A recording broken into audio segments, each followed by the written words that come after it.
तो हेलो बच्चों, कैसे हो आप लोग आई होप बहुत अच्छे होंगे, एकदम मजे में होंगे और साथ में अपने पेपरों की प्रैक्टिस कर रहे होंगे। तो हैप्पी होली बच्चों, आज है आपका होली। लेकिन आज के दिन आप ऐसा नहीं है कि पूरे दिन पढ़ भी रहे हो और ऐसा भी नहीं है कि आप पूरे दिन खेल ही रहे हो रंगों के साथ। आपको ऐसा भी नहीं करना है। आप थोड़े टाइम खेल लो और फिर उसके बाद अपना पढ़ाई पे बैठ जाओ, क्योंकि अगर आप पूरे दिन खेलते रहोगे तो उससे आपका टाइम वेस्ट होगा। और अगर नहीं भी खेलोगे पूरे दिन तो फिर आपका उसमें मन, पढ़ाई में भी मन नहीं लगेगा। तो थोड़ा देर तो आप खेल ही सकते हो। तो फिर आज का सेशन हम स्टार्ट करते हैं, जो कि आपका इलेक्ट्रोकेमिस्ट्री। इलेक्ट्रोकेमिस्ट्री के बाद हम इसी तरीके से अपना पहले फिजिकल केमिस्ट्री खत्म कर रहे होंगे क्लास 12 का।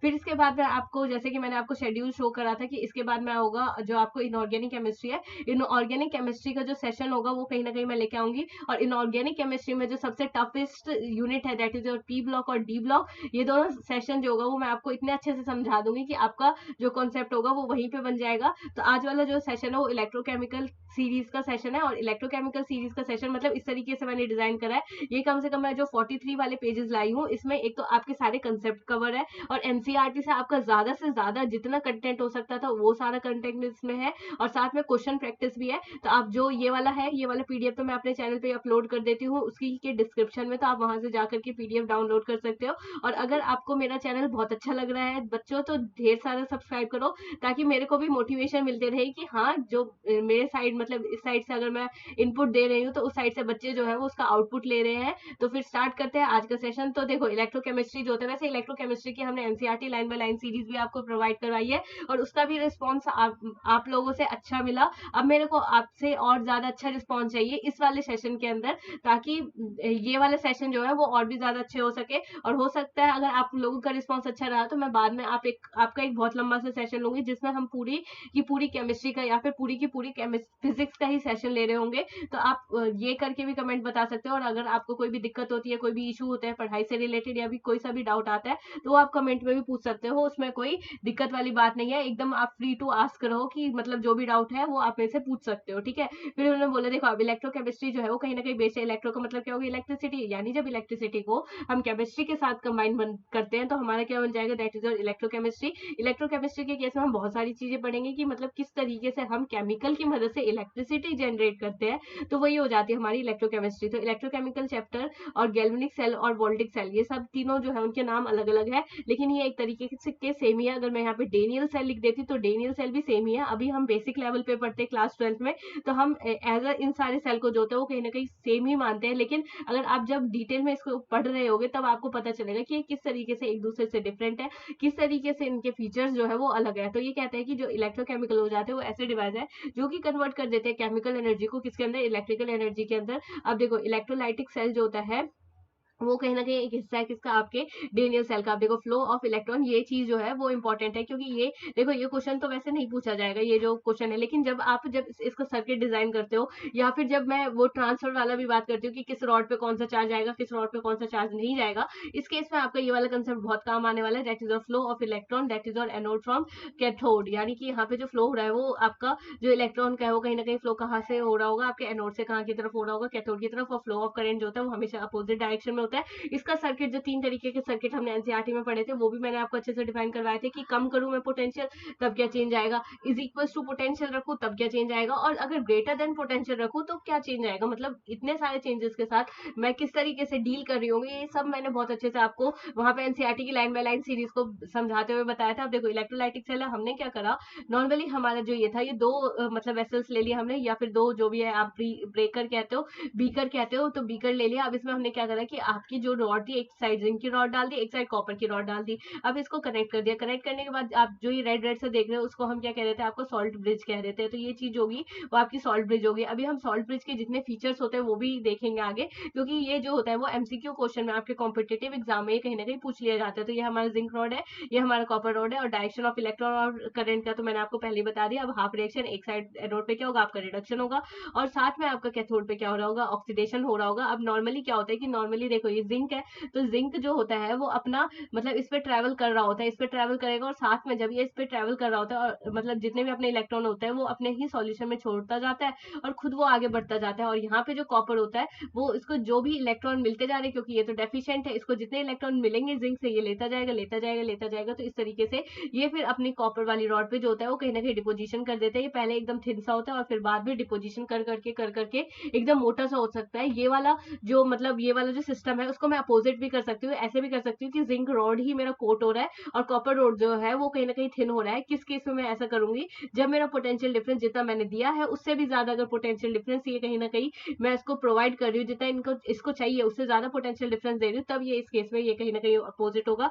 अब देखो, अब हमेशा जो आपको ये कंफ्यूजन होती है तो हम इसको इस तरीके से याद कर सकते हैं कि जो आपका एक सेल होगा यानी लेफ्ट वाला सेल लोन से याद कर सकते हैं, L for your left side, O for your oxidation anode पे होगी और एन फॉर नेगेटिव चार्ज, यानी कि आपका जो लेफ्ट साइड एनोड है उसके फीचर्स ये कहीं ना कहीं बता रखे कि नेगेटिव चार्ज, क्योंकि बच्चों को हमेशा कंफ्यूज होती है कि एनोड आपका कौन सा चार्ज कंटेन करेगा, या तो नेगेटिव या तो पॉजिटिव, या उस पर बेस्ड है। अब देखो हम जो सॉल्ट ब्रिज के बारे में पढ़ेंगे उसका पहले हम थ्योरी एक बार पढ़ लेते हैं ताकि आपको और अच्छे से समझ आ सके। तो हमने देखो यहाँ पे जो हमारा सॉल्ट ब्रिज था, सॉल्ट ब्रिज के अंदर भरा क्या है, ऐसा क्या भरा है जो कि वो न्यूट्रलिटी मेंटेन करने के लिए अपनी प्रॉपर्टी शो कर रहा है। तो ये कहता है कि हमारा जो सॉल्ट ब्रिज था, सॉल्ट ब्रिज के अंदर हम देखे तो यहाँ पे हमने एक पेस्ट भर दिया, पेस्ट भरने के साथ साथ हमने यहाँ पे क्या भरा हुआ है, इनर्ट इलेक्ट्रोलाइट भरा हुआ है। पेस्ट जो है वो यहाँ पे किसका, पॉलीसेक्राइड का है, और पेस्ट जो है वो किसका ले रखा है हमने, या तो अगर अगर ले लो या तो नॉन इलेक्ट्रोलाइट ले लो, या फिर आयंस जो होता है उसका भी हम कहीं ना कहीं फ्लो कर सकते हैं। अब ये कहते हैं where ions do not take part in the main cell, यानी कि मतलब ऐसे आयंस को हमने इसके अंदर डाला हुआ है, एक तो वो इनर्ट है, और ऐसे आयन जो कि आपके रिएक्शन में कोई पार्टिसिपेट नहीं कर रहे हो। अगर मान लो कि आपने सॉल्ट ब्रिज में एक ऐसा मॉलिक्यूल डाला जो कि ऑलरेडी रिएक्शन में पार्टिसिपेट कर रहा है, तो मेरी रिएक्शन पूरी इंटरप्ट हो जाएगी और ये क्या ही न्यूट्रलिटी मेंटेन करेगा। तो आपको ऐसा एलिमेंट लेना है जो कि इनर्ट हो, और जो भी आपका सॉल्यूशन मतलब जो आप दोनों साइड सॉल्यूशन ले रहे हो बीकर में, कॉपर या फिर जिंक का या किसी और भी चीज का, वो वाले सब्सटेंस नहीं लेने। आप देखो आयनिक मोबिलिटी हो जाते हैं, वेलोसिटी ऑफ आयन सॉल्यूशन। अब देखो जैसे कि मतलब इन्होंने नाम दे दिया कि हम इन मॉलिक्यूल का यूज कर सकते हैं क्योंकि पॉजिटिव चार्ज नेगेटिव चार्ज में ब्रेक डाउन हो जाते हैं और फिर अपनी न्यूट्रलिटी मेंटेन करते हैं। तो अब देखो जहाँ पे, अब देखो जैसे कि KNO3 था, इन्होंने बताया हुआ है कि अगर NO3 इधर जा सकता है, अगर यहाँ पे ज्यादा से ज्यादा आपको कौन सा चार्ज आ गया, पॉजिटिव चार्ज की अगर डेंसिटी बढ़ी, पॉजिटिव चार्ज की डेंसिटी बढ़ी तो NO3 इधर जाकर के मेंटेन कर सकता है। ऐसे ही यहाँ पे अगर नेगेटिव चार्ज की मेंटेन वो कंसंट्रेशन यहाँ पे बढ़ गया नेगेटिव चार्ज का, तो उसको मेंटेन करने के लिए आपको क्या जा सकता है, K पॉजिटिव जा सकता है। सॉल्ट ब्रिज से एनायन फ्लो लेफ्ट साइड, अब इन्होंने थोड़ा सा डिफाइन करके बता दिया, मैं वही सिंपल टर्म्स में आपको बताया। अब देखो और इसके क्या क्या फीचर्स हो सकते हैं सॉल्ट ब्रिज के, और ये तीनों फीचर्स जो है वो बहुत ज्यादा इंपॉर्टेंट है, जिसमें से आपका जो लास्ट वाला फीचर है वो तो टू मच इंपॉर्टेंट है जो कि मैं यहाँ पे मेंशन कर रही हूँ। अब ये देखो ये कहता है कि फंक्शन ऑफ सॉल्ट ब्रिज जो होता है to complete inner circuit without mixing the two solution, यानी सबसे पहला मेन फंक्शन है कि मैं सर्किट को कनेक्ट कर रही हूँ ताकि मेरा जो दोनों साइड मैंने बीकर ले रखा है उसका सॉल्यूशन जो है वो आपस में मिक्स ना हो जाए। फाइन, फिर इन्होंने बोला to maintain the electrical neutrality, ताकि मैं किसको मेंटेन कर सकूँ, आपकी इलेक्ट्रिकल न्यूट्रलिटी को मेंटेन कर सकूँ, for steady flow of current, ताकि हमारा करंट जो है वो स्टेडीली फ्लो कर सके, to reduce the liquid liquid junction potential, ताकि मैं रिड्यूस कर सकूँ लिक्विड लिक्विड जंक्शन पोटेंशियल। अब लिक्विड लिक्विड जंक्शन पोटेंशियल क्या है, इसकी एक्सप्लेनेशन मैंने नीचे दी है, पहले एक बार इसको रीड कर लेंगे फिर देखेंगे। इसका पोटेंशियल अफेक्ट करेगा वोल्ट मीटर पोटेंशियल को, कम होगा नॉर्मल पोटेंशियल से, ये चीज है। फाइन, फिर उन्होंने बोला KCl can not be used as an inert electrolyte when following metals electrodes are used, अगी थाईलैंड हो गया, ठीक है। तो ये कहता है, मैं बताती हूँ आपको ये क्या कहना चाह रहा है। ये कहना चाह रहा है कि अगर मान लो कि इसका पोटेंशियल जो मतलब अगर मान लो कि इसके साइड साइड जो सॉल्यूशन मैं लगा रही हूँ सॉल्ट ब्रिज के साइड साइड, इस साइड लगा रही हूँ और इस साइड लगा रही हूँ, और इस साइड जो है वो अगर आपका पोटेंशियल डिफरेंट है, यानी यहाँ पे कुछ और पोटेंशियल है, यहाँ पे कुछ और पोटेंशियल है, तो सॉल्ट ब्रिज के अंदर इतनी अच्छी प्रॉपर्टी है कि ये कहीं ना कहीं इन दोनों को मेंटेन करने में अपनी पूरी प्रॉपर्टी कर मतलब पूरा अपना जोर लगा देगा कि किसी तरह इनकी जो पोटेंशियल है वो कहीं ना कहीं सेम हो जाए। यही एक मेन फीचर्स है। अब इसी को हम क्या कहते हैं, लिक्विड लिक्विड जंक्शन पोटेंशियल, यानी एक लिक्विड दूसरा वाला लिक्विड और उसके बीच में हम क्या क्रिएट कर रहे हैं, एक जंक्शन से क्रिएट कर रहे हैं ताकि हमारा पोटेंशियल क्या हो जाए, मेंटेन हो सके। तो ये 3-4 वर्ड से आपको पूरा ये क्लियर हो गया होगा आई थिंक। लिक्विड लिक्विड यानी दो लिक्विड दोनों साइड है, जंक्शन इन द सेंस आप सॉल्ट ब्रिज की बात करो, और जंक्शन अगर बात कर भी रहे हो तो उसका काम क्या है, क्या पोटेंशियल को मेंटेन करना। फाइन, अब देखो अब एक सॉल्यूशन होता है, जैसे मैंने अभी आपको ऊपर बताया था कि KNO3 और वगैरह वगैरह हम यूज कर सकते हैं, लेकिन आप कभी भी KCl यूज नहीं कर सकते अगर आपने ये सारे मतलब अगर KCl डाला है तो आपको ये सारी चीजें जो होगी वो कभी भी यूज नहीं करनी चाहिए कि ये चीजें अगर आपके सॉल्यूशन में ऑलरेडी प्रेजेंट है, क्योंकि नॉर्मली जो आपका सिल्वर होता है और जो ये मरकरी होता है ये तो ऑलरेडी प्रेजेंट ही होता है, और इसका हमारा सीक्वेंस क्या बनेगा, अजी थाईलैंड प्यार हो गया, ऐसे करके याद करोगे तो आपको थोड़ा सा आसान हो जाएगा कि कैसे क्या क्या मटेरियल था जिसके साथ हम इसका रिएक्शन नहीं करवा सकते। अब देखो ये सेल रिएक्शन है, एनोड और कैथोड, ये तो कॉमन रिएक्शन है और आपने अभी तक बोर्ड में तो अच्छे से पढ़ा ही होगा। और फिर अगला हो जाएगा एनोड है और कैथोड है, ये एकदम बेसिक सी रिएक्शन है, एक चीज का ऑक्सीडेशन एक चीज का रिडक्शन। यही ये मतलब एनसीईआरटी में भी अगर मैंने जो पढ़ाया था उसमें 4 पेज तक तो ये यही समझाते रहे कि एक चीज का ऑक्सीडेशन हो रहा है, एक चीज का रिडक्शन हो रहा है, और उसी पेज को देख करके बच्चे ये कंफ्यूज हो जाते हैं कि वो वाला पेज जो है वो मतलब उसमें क्या ही लिखा हुआ है, कुछ समझ ही नहीं आ रहा है। तो बात इनकी इनडायरेक्टली वही है कि एक चीज का ऑक्सीडेशन एक चीज का रिडक्शन करो और रिएक्शन को खत्म करो, बस इतना है। फिर इन्होंने बोला है सेल रिप्रेजेंटेशन, सेल को हम किस तरीके से रिप्रेजेंट कर रहे होंगे, दैट इज और एनोड होगा कैथोड होगा। अब ये भी यहाँ पे चालू हो गया वही वाली बात लेके, एनसीईआरटी वाली बात लेके। अब देखो यहाँ पे सेल का रिएक्शन है, अब इन्होंने थोड़ा सा सॉल्व करा, ठीक है, इन्होंने डायरेक्टली लिखा है, ठीक है। अब ये थोड़ा सा बैलेंस इक्वेशन वगैरह दिखा रहे हैं, ये इसकी कोई नीड नहीं होती, इस चैप्टर में तो नहीं होगी नीड। अभी जब मैं रिडॉक्स आपको पढ़ाऊंगी तब मैं आपको एक ऐसा मेथड बताऊंगी, क्योंकि रिडॉक्स के केस में जो बच्चों को डाउट आता है वो बहुत अच्छा वाला डाउट आता है कि उनकी बैलेंसिंग जो होती है ना वो पहले बार में कभी सही निकल ही नहीं सकती। लेकिन उसमें भी मैं आपको एक ऐसा शॉर्ट ट्रिक बताऊंगी जो कि चाहे आपका एसिड कंटेंट कर रहे हो, चाहे आप बेसिक मीडियम ले रहे हो या फिर न्यूट्रल मीडियम ले रहे हो, तीनों मीडियम में आपका आंसर गलत हो ही नहीं सकता है। तो वो वाला सेशन में आप जरूर देखना। फिर उन्होंने बोला एट स्टैंडर्ड स्टेट होगा, दैट इज और एनोड हो गया कैथोड हो गया। स्टैंडर्ड स्टेट का मतलब जब आपका पोटेंशियल डिफरेंस जो है वो कांस्टेंट है, इसका मतलब यही होता है, ठीक है। तो अब ईएमएफ जो होता है उसे हम ये थोड़ी सी इन्होंने फुल फॉर्म लिखी है, फिर आयंस लिखा है, ये कंसंट्रेशन लिखा है कि मतलब स्टैंडर्ड के केस में ये सारी वैल्यू जो होती है वो आपकी फिक्स होती है, आप इन सब चीजों को चेंज नहीं कर सकते। इसके अलावा जो बाकी की चीजें हैं, आप concentration of solute, concentration of solution, ये सब चेंज कर सकते हो, लेकिन इतनी चीजें तो आपकी क्या होने वाली है, फिक्स होने वाली है। तो आप इसको एक बार याद कर लेना कि अगर स्टैंडर्ड दिया हो तो ये सारी चीजें फिक्स होती है। और हमारा जो एप्सिलॉन नॉट सेल हो जाता है जो कि कहीं ना कहीं किसके इक्वल हो जाता है, कैथोड माइनस में एनोड हो जाता है, ये ध्यान रखना।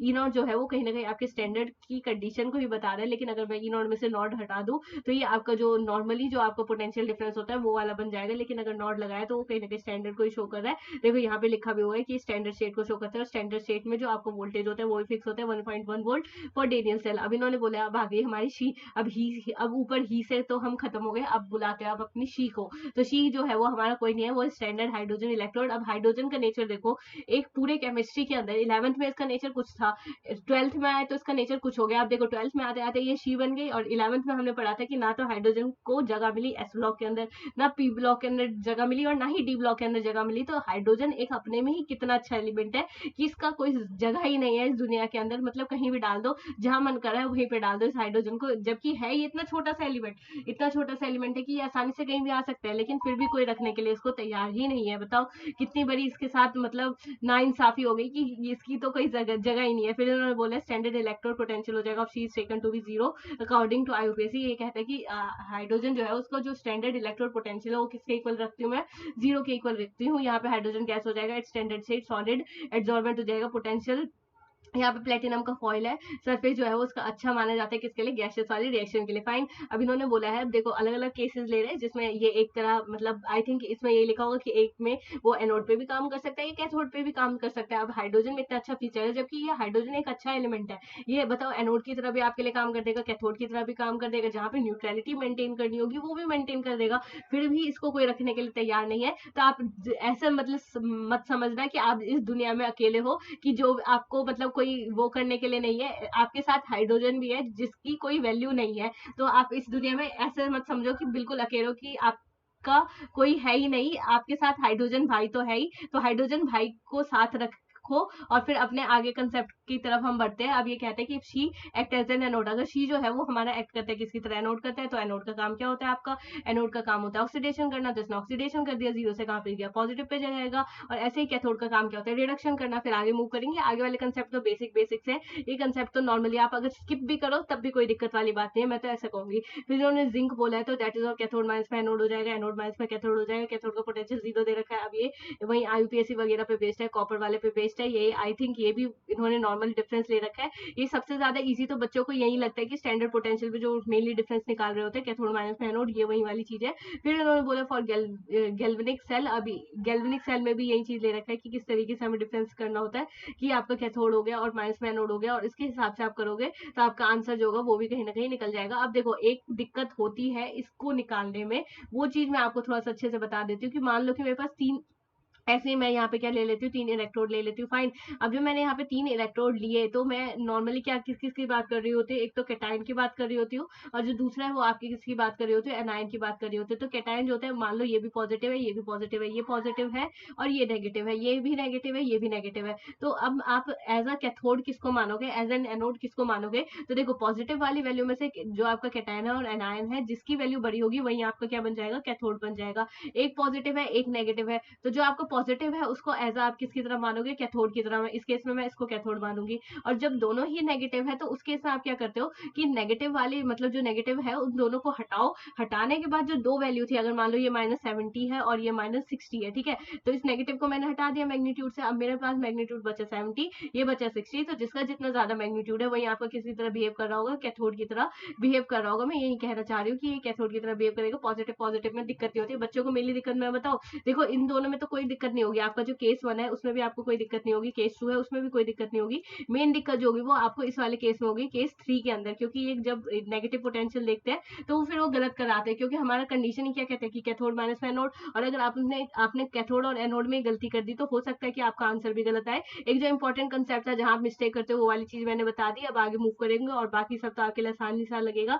फिर इन्होंने बोला कि saturated solution of KNO3 is used to make salt bridge, because अब मैं सैचुरेटेड सॉल्यूशन क्यों लेती हूँ KNO3 के अंदर, ताकि मेरा सॉल्ट ब्रिज का फॉर्मेशन हो जाए। क्योंकि के पॉजिटिव इधर जाता है, ये इधर जाता है, वो लगभग लगभग इनका सैचुरेशन जो है वो कहीं ना कहीं सेम है। अब हाइड्रोजन गैस है एक बार है और कॉपर 2 पॉजिटिव वाला है। फिर इन्होंने बोला पोटेंशियल डेवलप। अब देखो इन्होंने इलेक्ट्रोड पोटेंशियल और सेल पोटेंशियल के बीच में क्या डिफरेंस बताया है। इलेक्ट्रो पोटेंशियल जो होता है वो पोटेंशियल डिफरेंस होता है किसके बीच में, इलेक्ट्रोड और इलेक्ट्रोलाइट के बीच में, राइट। अब इन्होंने बोला है जो पोटेंशियल डिफरेंस होगा दो इलेक्ट्रोड के बीच में ही, उसी को हम क्या कह देते हैं, आपका सेल पोटेंशियल भी कह देते हैं। फिर इन्होंने बोला when the salt bridge is removed the voltage, यानी कि जब मैंने सॉल्ट ब्रिज को हटा दिया तो अब क्या होगा, ये तो नहीं है कि हमारा जो सॉल्यूशन है वो रिएक्शन करना छोड़ देगा।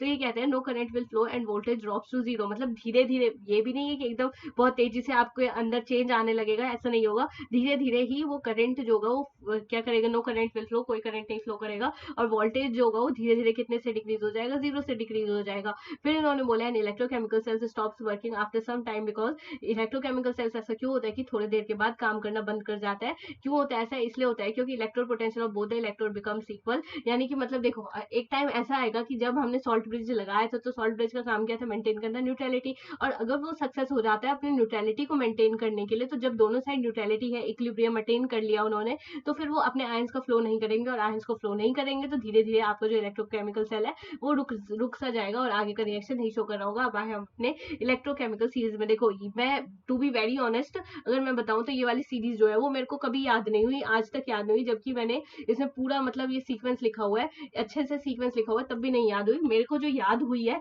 वो वाली सीक्वेंस से मैं अगर आपको पढ़ाऊं तो शायद आपको भी वो याद हो जाए। वैसे तो अगर आपको ये याद होती है तो वेल एंड गुड। ये वैसे है इजी, लेकर 12 सरदार का नाम, मांगे अली महान, जान कर फेंके सीडी कोई नीचे, सुनो प्यार है क्यों, क्यों आई आज हांगकांग में बिटनी पटाई और किलो भर सोना लाई फ्री में। फिर इन्होंने बोला है कि क्या कहते हैं, लिथियम स्ट्रॉन्गेस्ट रिड्यूसिंग एजेंट है। अब देखो ये रिड्यूसिंग ऑक्सीडाइजिंग तो ये मैं समझा दूंगी। अब देखो जिस तरीके से मेरे को जो चीज याद हुई वो मैं आपको एक्सप्लेन करती हूँ, आई थिंक आपको भी वो आसानी से याद हो जाएगी। मैंने ऐसे याद करा था, that is lithium potassium calcium barium, lithium potassium calcium barium, sodium magnesium aluminium, zinc chromium iron nickel, zinc एक second, zinc chromium iron nickel strontium lead hydrogen. फिर क्या आएगा, अब हमारा छापा वाला एलिमेंट आएगा, copper mercury silver gold,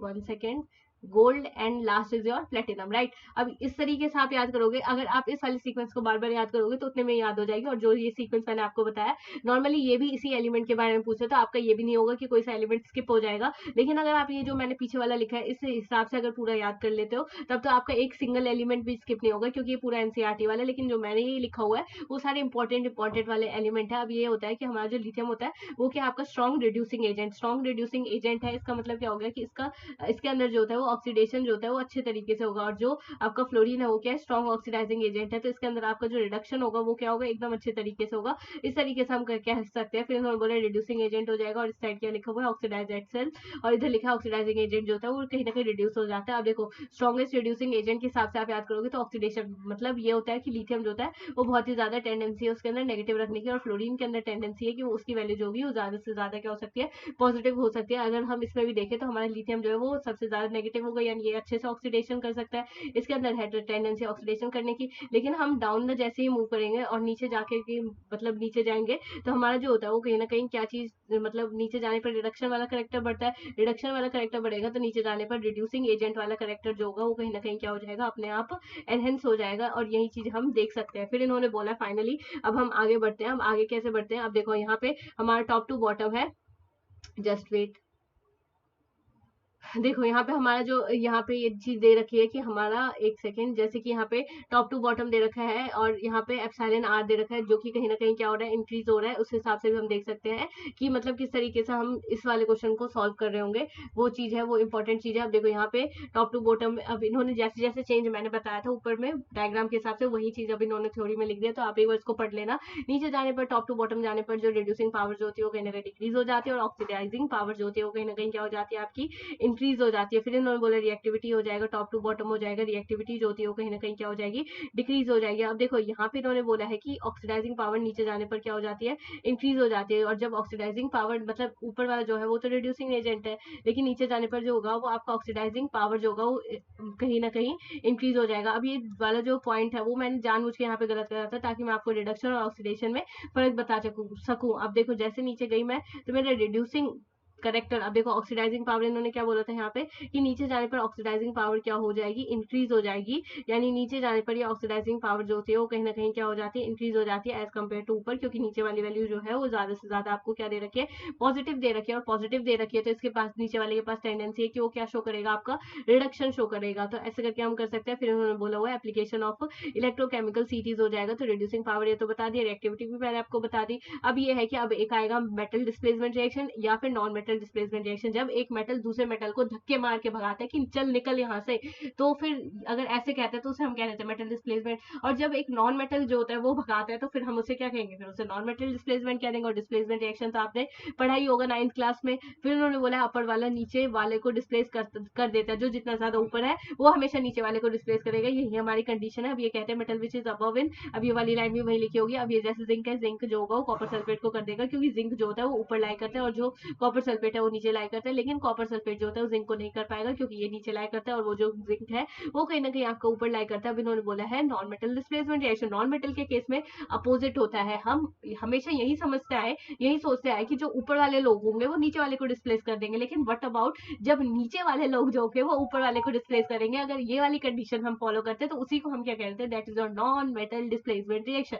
fine, तो नॉन मेटल डिस्प्लेसमेंट रिएक्शन जो होता है वो, अब देखो नीचे वाले जो जैसे मैंने आपको बोला वही वाली चीज इन्होंने लिखी हुई है। अब इसमें क्या होगा, अब नीचे वाले से इनका सेंस क्या है, देखो नॉर्मली अगर हम पढ़े तो that is a fluorine, chlorine, bromine और फिर आयोडीन। फाइन, ये सारी चीजें हमारे पास प्रेजेंट है। अब सबसे नीचे ये रहता है और सबसे ऊपर ये रहता है, तो मतलब आयोडीन के अंदर इतनी टेंडेंसी हो गई कि वो आपके फ्लोरीन को हटा सकता है। देखो यहाँ पे नॉर्मली हमारे पास F2 था, यहाँ पे KCl था। अब देखो F जो है वो आपका कहीं ना कहीं कहाँ पे लाई करता है, क्लोरीन से ऊपर लाई करता है। तो F जो है, अब देखो क्लोरीन के साथ अगर मैंने रिएक्शन करवाया तो फ्लोरीन ने क्लोरीन को हटा दिया, ठीक है, और KF बना लिया। ब्रोमीन से रिएक्शन करवाया तो इसने भी बना लिया, और फिर आयोडीन से रिएक्शन करवाया तो इसने भी मतलब हटवा दिया। लेकिन अगर मैं क्लोरीन की रिएक्शन करती हूँ आपके F से तो ये कोई रिएक्शन नहीं देता है।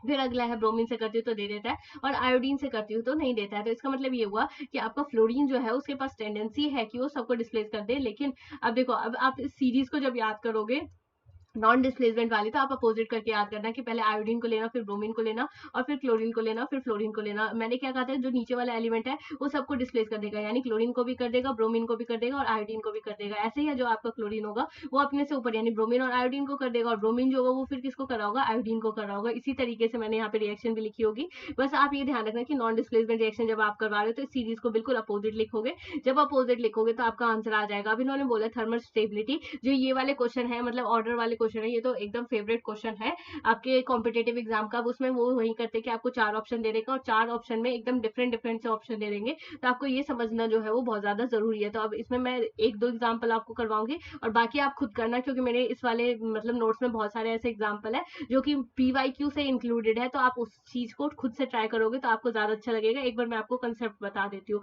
तो थर्मल स्टेबिलिटी डिक्रीज हो जाती है, मेटल स्ट्रक्चर जैट हो जाएगा, मेटल है यहाँ पे एप्सिलॉन नॉट आर है, एप्सिलॉन नॉट आर है, और यहाँ पे जो आपका रिड्यूसिंग पोटेंशियल होगा वो कहीं ना कहीं डिक्रीज होता है। ये कहते हैं कि अगर मेरा नॉर्मली पोटेंशियल बढ़ रहा है तो पोटेंशियल बढ़ रहा है, तो इसका मतलब ये होगा कि आपका रिड्यूसिंग पावर जो है वो कहीं ना कहीं क्या हो रहा होगा, डिक्रीज हो रहा होगा। अभी इन्होंने बोला है कंपेयर करना है हमें रिड्यूसिंग पावर, तो सबसे पहले हमें रिड्यूसिंग पावर देख करके क्या याद आता है, दैट इज ऑक्सीडेशन। और हमें ऑक्सीडेशन का नाम सुन के याद क्या याद आता है कि जो चीज सबसे ज्यादा नेगेटिव है उसका जो होगा सबसे ज्यादा होगा। तो इन सब में से सबसे ज्यादा नेगेटिव क्या है, जेड वाला है, तो इसमें सबसे ज्यादा किसका होगा, जेड वाले का। फिर एक्स वाला है तो फिर एक्स वाले का होगा, फिर वाई वाला तो वाई वाला। मतलब ये ध्यान रखना, रिड्यूसिंग पावर मतलब ऑक्सीडेशन, ऑक्सीडाइजिंग पावर रहता है तो इसका मतलब रिडक्शन होता है, और ऑक्सीडेशन का मतलब क्या होता है, जिसमें नेगेटिव चार्ज ज्यादा से ज्यादा प्रेजेंट है। अब देखो ये वाला क्वेश्चन जो है वो आप एक बार खुद से करना है। कहते हैं find the strong oxidising agent in the and the strong reducing agent. तो ऑक्सीडाइजिंग एजेंट जो होगा वो कौन सा होगा, जो अच्छे से रिडक्शन शो कर रहा होगा। रिडक्शन कौन शो करेगा, जिसमें जितना ज्यादा पॉजिटिव चार्ज होगा। इन सब में से सबसे ज्यादा positive charge I think fluorine वाले पे है, और जो स्ट्रॉन्ग रिड्यूसिंग एजेंट है वो अच्छे से ऑक्सीडेशन कर रहा होगा। ऑक्सीडेशन करने के लिए मेरे पास सबसे अच्छा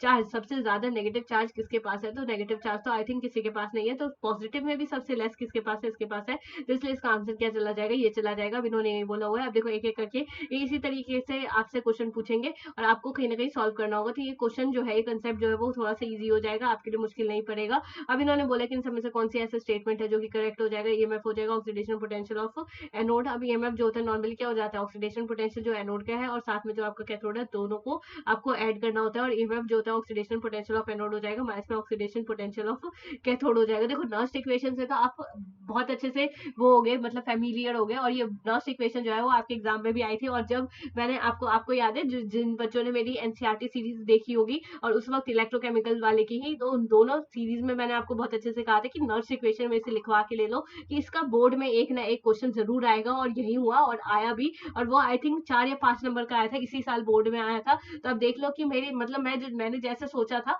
उससे उससे मतलब एक क्वेश्चन, बस मेरे को एक क्वेश्चन एक सॉल्यूशन का अलग लगा, बाकी तो मेरे को पूरे पेपर में बिल्कुल अलग नहीं लगा। मैंने जो एक दिन पहले या 2 दिन पहले आपसे शेयर करा था कि ये क्वेश्चन आएंगे, बिल्कुल वही वाले क्वेश्चन आए। ये वही वाली चीज है कि ये नर्स्ट वाला इक्वेशन है। नर्स्ट वाला इक्वेशन जो है इससे क्वेश्चन आता है। इसमें अब जब बोर्ड में क्वेश्चन आए तो आपके चांसेस है कि आपके कॉम्पिटेटिव एग्जाम में भी क्वेश्चन आए। तो ये वाला जो होगा वो अच्छे से करके जाना। वैसे तो इसमें थोड़ा सा डिटेल वर्जन है। तो देखो जो ई सेल होता है, कभी कभार ये इस वाले फॉर्मूले पे भी बेस पूछ लेते हैं, तो ई नॉट सेल माइनस में RT बाय NF हो जाता है। अब देखो यहाँ पे मैंने कितने अच्छे तरीके से आपको आर के बारे में बताया कि गैस कॉन्सेंट्रेट, टी जो है वो आपका टेम्परेचर है, cell potential, standard cell potential, इसी तरीके से हम वैल्यू ले सकते हैं। अब देखो अब इसी वाले फॉर्मूले को हम किस किस वे में लिख सकते हैं, मैंने पूरा लिखा हुआ है, और इसी में से वो आपसे किसी भी एक फॉर्मूले पे क्वेश्चन पूछ सकता है। तो ये सारे फॉर्मूले जो आप अच्छे से कर लेना। और क्यूसी में अगर आपको दिक्कत हो कि ये क्यूसी क्या है, तो इसको आप सिंपल टर्म्स में याद करो। जो प्रोडक्ट साइड है उसको ऊपर रखो और जो रिएक्टेंट साइड है उसको नीचे रखो। मैं आपको ऐसे भी नहीं कहती कि जो मुश्किल है उसको ऊपर, मतलब जो आपको ऑक्सीडेशन कर रहा है या रिडक्शन कर रहा है, क्योंकि ऑक्सीडेशन और रिडक्शन के केस में बच्चे हमेशा गलत करके आते हैं। तो मैं ये कहूंगी कि आप प्रोडक्ट को ऊपर रखो और नीचे रिएक्टेंट को रखो, बस इसी कंसेप्ट पे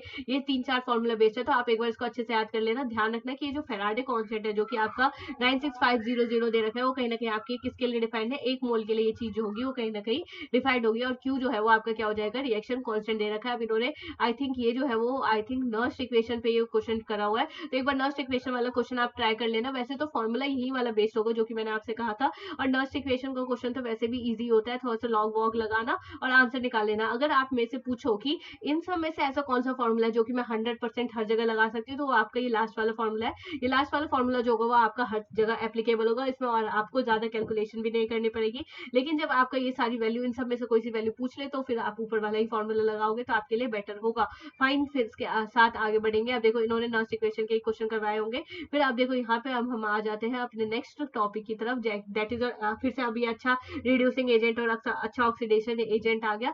कोई नहीं, अब एक दो क्वेश्चन मैं करवा देती हूँ, फिर तो आपको ही करना है। अब देखो ये वाला जो होता है ये तो रिएक्शन ही दे रखा है। अब ये वाला क्वेश्चन करते हैं। ये क्या कहता है, ये कहता है कि हमारे पास दो चीजें, एक M3 पॉजिटिव से M2 पॉजिटिव वैल्यू है फॉर क्रोमियम के, मैग्नीज के, मतलब सबके हमें क्या दे रखी है, वैल्यू दे रखी है, इलेक्ट्रोड पोटेंशियल दे रखा है। फिर ये कहते हैं for which of these metal the change in oxidation state from +2 and two is easiest, यानी +2 से +3 जाना किस वाले मेटल के लिए जो होगा वो कहीं ना कहीं इजीएस्ट होगा। तो नॉर्मली जब भी मेरे को ऐसी रिएक्शन दी रहती है तो +2 से +3 जाने का मतलब इन्होंने कहा है कि किसका ज्यादा आसान होगा। तो देखो इन सब में से सबसे ज्यादा नेगेटिव पोटेंशियल किसका दे रखा है, आपको क्रोमियम का दे रखा है। फाइन, तो मतलब इसमें क्या हो रहा है, आपका कहीं ना कहीं ऑक्सीडेशन हो रहा है। और मेरे को पता है कि ऑक्सीडेशन कौन अच्छे से करता है, जिसपे जितना ज्यादा नेगेटिव चार्ज होता है। अभी मैंने ऊपर ही आपको एक्सप्लेन करा था, जिसपे जितना ज्यादा नेगेटिव चार्ज वही अच्छे से ऑक्सीडेशन करा होगा। और इन सब में से सबसे ज्यादा नेगेटिव चार्ज किसके पास है, आपके क्रोमियम के पास है। तो आपका आंसर क्या चला जाएगा, क्रोमियम वाला ही चला जाएगा। फाइन, फिर इसके आगे जो है वो कहीं ना कहीं आयरन वाला है, इन्होंने इनोट सेल के हिसाब से बोला हुआ है। ये क्वेश्चन जो है वो आप एक बार खुद सॉल्व करना है। देखो आगे नॉन इक्वेशन वाला क्वेश्चन आ गया। फिर अब आ जाते हैं हम अपने टॉपिक की तरफ, जो कि है आपका डेल्टा जी नॉट हो जाएगा, that is your standard free energy change. अब देखो हम ये जो डेल्टा जी है, मतलब जो जी नॉट है, उसकी कहानी हम कहाँ से पढ़ते आ रहे हैं, थर्मोडायनेमिक्स से ही पढ़ते आ रहे हैं। तो अब तो हमारी इस वाली चीज के साथ फ्रेंडशिप हो जानी चाहिए। मैं ये कह रही हूँ आपको कि अगर आपका मेंस का पेपर होगा ना, तो उसमें सबसे ज्यादा जो स्कोरिंग सब्जेक्ट है वो आपका केमिस्ट्री होगा, और फिजिक्स आपका सेकंड स्कोरिंग सब्जेक्ट है। क्योंकि केमिस्ट्री हमेशा कहता है कि चाहे कुछ भी हो जाए, मैं तेरा आंसर गलत नहीं होने दूंगा, और जो तूने आंसर सही करा है वो क्वेश्चन, मतलब वो आंसर तो एकदम सही होगा। मतलब केमिस्ट्री इतना ज्यादा स्कोरिंग है, केमिस्ट्री किसी भी चीज को मतलब एनहेंस करने में सबसे आगे रहता है। तो अब देखो इन्होंने बोला रिलेशन अगर मेरे को बताना है स्टैंडर्ड वाला फ्री एनर्जी चेंज का, तो स्टैंडर्ड फ्री एनर्जी चेंज होता है वो डेल्टा जी हो जाता है, और delta G not RT ln Q हो जाता है। अब ये इन्होंने बोला कि अगर डेल्टा जी की वैल्यू नेगेटिव है तो स्पॉन्टेनियस रिएक्शन होगा, और जो स्पॉन्टेनियस रिएक्शन होगा उसी को मैं क्या कह रही थी, आपका फिजिबल वाला भी रिएक्शन कह सकती हूँ। और जो अगला जो है वो अगर डेल्टा जी की वैल्यू 0 हो जाए तो वो इक्विलिब्रियम वाला हो जाएगा, अगर पॉजिटिव हो जाए तो फिर वो आपका नॉन स्पॉन्टेनियस, या फिर आप इसे क्या कह सकते हो, नॉन फेजिबल के नाम से भी कहीं ना कहीं जान सकते हो। फाइन, फिर इसके बाद ये कहता है कि गिब्स फ्री एनर्जी जो चेंज है वो स्टैंडर्ड गिब्स एनर्जी चेंज हो जाएगा। आज जो है वो गैस कॉन्सेंट्रेट, अब इन्होंने वैल्यू दे रखी है।